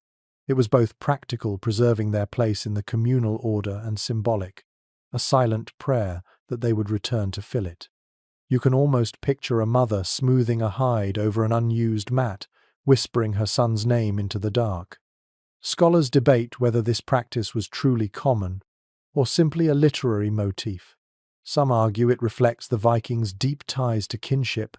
Others believe it's a narrative flourish, meant to emphasize longing and loyalty. But even without certainty, the image rings true. Absence was a presence of its own, shaping the way those left behind slept. Now imagine the sensory contrast of such a hall. With fewer people inside, warmth dwindles. The fire must be fed more often, because fewer bodies radiate heat. Silence stretches where voices once hummed. You pull your blanket tighter, not just against cold, but against the strange hollowness of space. Sleep comes slower, as though the hall itself resists it. Odd stories surface in folklore. In one, a woman dreams of her husband while he is away raiding, swearing she felt his breath on her cheek, though his bed was empty. In another, a warrior claims he dreamed of his brother's voice singing beside him on the ship, only to return and find his brother had sung the same verse at home that same night. Whether superstition or coincidence, such tales remind us how absence didn't sever bonds, it stretched them, weaving sleep across distance. The soundscape of an emptier hall is eerie, where normally the air rattles with snores, coughs, and shifting animals. Now the quiet amplifies every drip of water, every creak of timber. The few who remain wake more easily, ears straining at silence as much as at noise. A baby's whimper feels louder. The crack of a log in the fire sounds like thunder. Sleep becomes lighter, broken not by chaos but by the pressure of stillness. The psychological effect is harder still. Warriors knew that when they slept abroad on raids, in camps, on ships, their families slept uneasily at home. The absence carried weight in both directions. Those at sea curled on planks, rocked by waves. Those at home curled on straw, rocked by worry. Dreams must have mirrored one another. Visions of storm, of loss, of return. Even in rest, distance was keenly felt. And scholars still argue whether absence changed the communal rhythm of sleep. Some believe halls adjusted quickly, shrinking into new patterns of warmth and watch. Others suggest that gaps left unease, reducing the quality of rest for everyone. In either case, the household endured, adapting as it always did. Yet the memory of full strength lingered, making the thinner nights feel less secure. The sensory image grows sharper. If you imagine yourself as one of the absent, you're curled on a ship, damp cloak stiff with salt, the sea groaning beneath you. Yet in your mind you see the hall, firelight, straw, furs, family breathing in rhythm. You imagine the space where you usually lie, empty but waiting. That thought keeps you warmer than the cloak ever could. And at home, perhaps, someone feels your presence in dream, comforted by the same invisible thread. A peculiar tidbit from later folklore suggests that women sometimes placed charms or tokens in the bedding of absent husbands, bits of carved wood, pieces of cloth, or even bones of animals to hold their place. Whether literal or poetic, the practice reflects the same truth. The empty bed was never just furniture. It was a symbol, a reminder, a promise. You roll again in your imagined corner, feeling both presence and absence pressing around you. The hall breathes, but it breathes differently tonight. Lighter, thinner, less certain. Still, exhaustion claims you. Your dreams wander toward those who are gone. Ships on stormy seas, men on distant shores, voices half heard in the wind. Sleep in the Viking world was never only about the body. It was about bonds stretched across firelight and distance, fragile threads tying dreamers together even when half the hall was empty. You shift again, though this time your rest is broken not by absence but by ritual. The fire has been stoked high, brighter than usual, and voices murmur low prayers into the smoky air. Tonight is no ordinary night. It is a festival evening, when sleep carries a different texture, altogether lighter, shorter, tinged with feasting and ceremony. For Vikings, the calendar itself shaped the way they rested, and festival nights were both blessing and burden. Archaeological finds and later written sources tell us that Viking communities marked Yule, midwinter blots, and seasonal feasts with gatherings that stretched deep into the night. On such occasions, the hall became more than shelter. It became a stage for drinking, sacrifice, and storytelling. Ordinary sleep was postponed, replaced by hours of revelry. Imagine lying on your bedding, eyes heavy, while the elders continue to chant to the gods, horns raised, the fire leaping higher than ever. Here's a curious little detail. At Yule, people sometimes stayed awake deliberately through the longest night, keeping fires blazing as symbols of defiance against darkness. To drift off too early was almost to betray the community's vigil. You can picture yourself blinking, fighting exhaustion, listening to voices grow hoarse as dawn refuses to come. Only when the sky began to pale were sleepers finally allowed to collapse into a heap of furs, surrendering to exhaustion. The scholarly debate here circles around how universal these customs were. Some argue that only chieftains and their households observed such long rituals, while farmers likely slept as usual. Others claim the festivals united whole communities, with even the poorest families gathering in halls for shared vigils. The evidence is patchy, but the sagas emphasize the collective nature of these nights, hinting that sleep was regularly sacrificed for ritual. Now, imagine the sensory overload of such a night. The hall crowded tighter than usual, extra benches dragged in, furs layered on the floor. The smell of roasted meat thick in the air, mingled with spilled ale and sweat. Voices raised in song, some tuneful, others slurred, the fire crackling furiously, its sparks climbing toward the rafters. Sleep becomes nearly impossible, stolen only in moments when your head nods against your neighbor's shoulder. Odd practices accompanied these feasts. Some households sacrificed animals and sprinkled their blood around the hall, the iron tang hanging heavy in the air. Others lit great torches, believing they carried protection through the darkest hours. Picture yourself curling up in the corner, eyelids drooping, while the glow of torches paints the beams above in gold and shadow. You try to rest, but the murmur of chants and the thud of dancing feet refuse to let you. And scholars still puzzle over the aftermath. Did festival nights leave households drained and sluggish for days? Or did the surge of food, drink, and collective energy make the loss of sleep less painful? Some suggest that ritual itself provided a kind of mental rest, offsetting the body's fatigue. Others think festival exhaustion was real and heavy, endured because joy was worth the price. The soundscape grows vivid as you imagine it. A horn of ale clattering to the floor, laughter roaring above it, the scrape of feet against wood as dancers whirl in firelight, a goat bleating nervously in the stall as the hall reverberates with song. And then, as the hours crawl by, voices fade one by one into snores, warriors collapsing on the spot, furs dragged haphazardly over shoulders. The line between feast and sleep blurs until the hall itself seems drunk, swaying between raucous noise and sudden silence. Curious little anecdotes from sagas mention warriors boasting that they could drink all night and still rise ready for battle at dawn. Whether bravado or reality, the image is striking.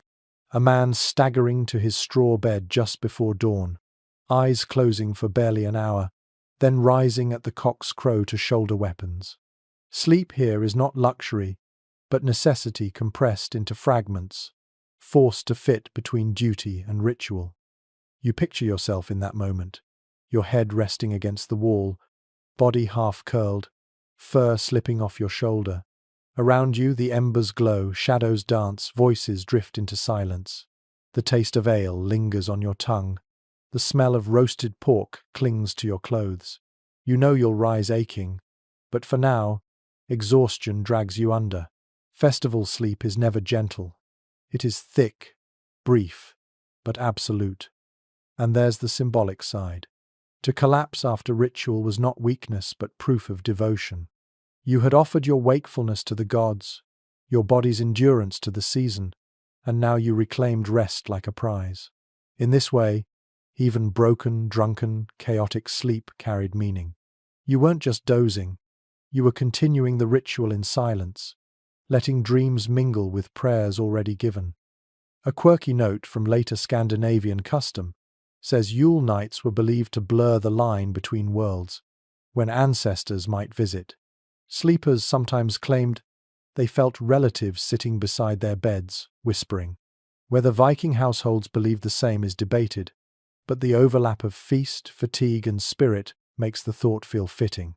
Imagine drifting off, too tired to tell whether the hand on your shoulder is your brother's or your grandfather's ghost.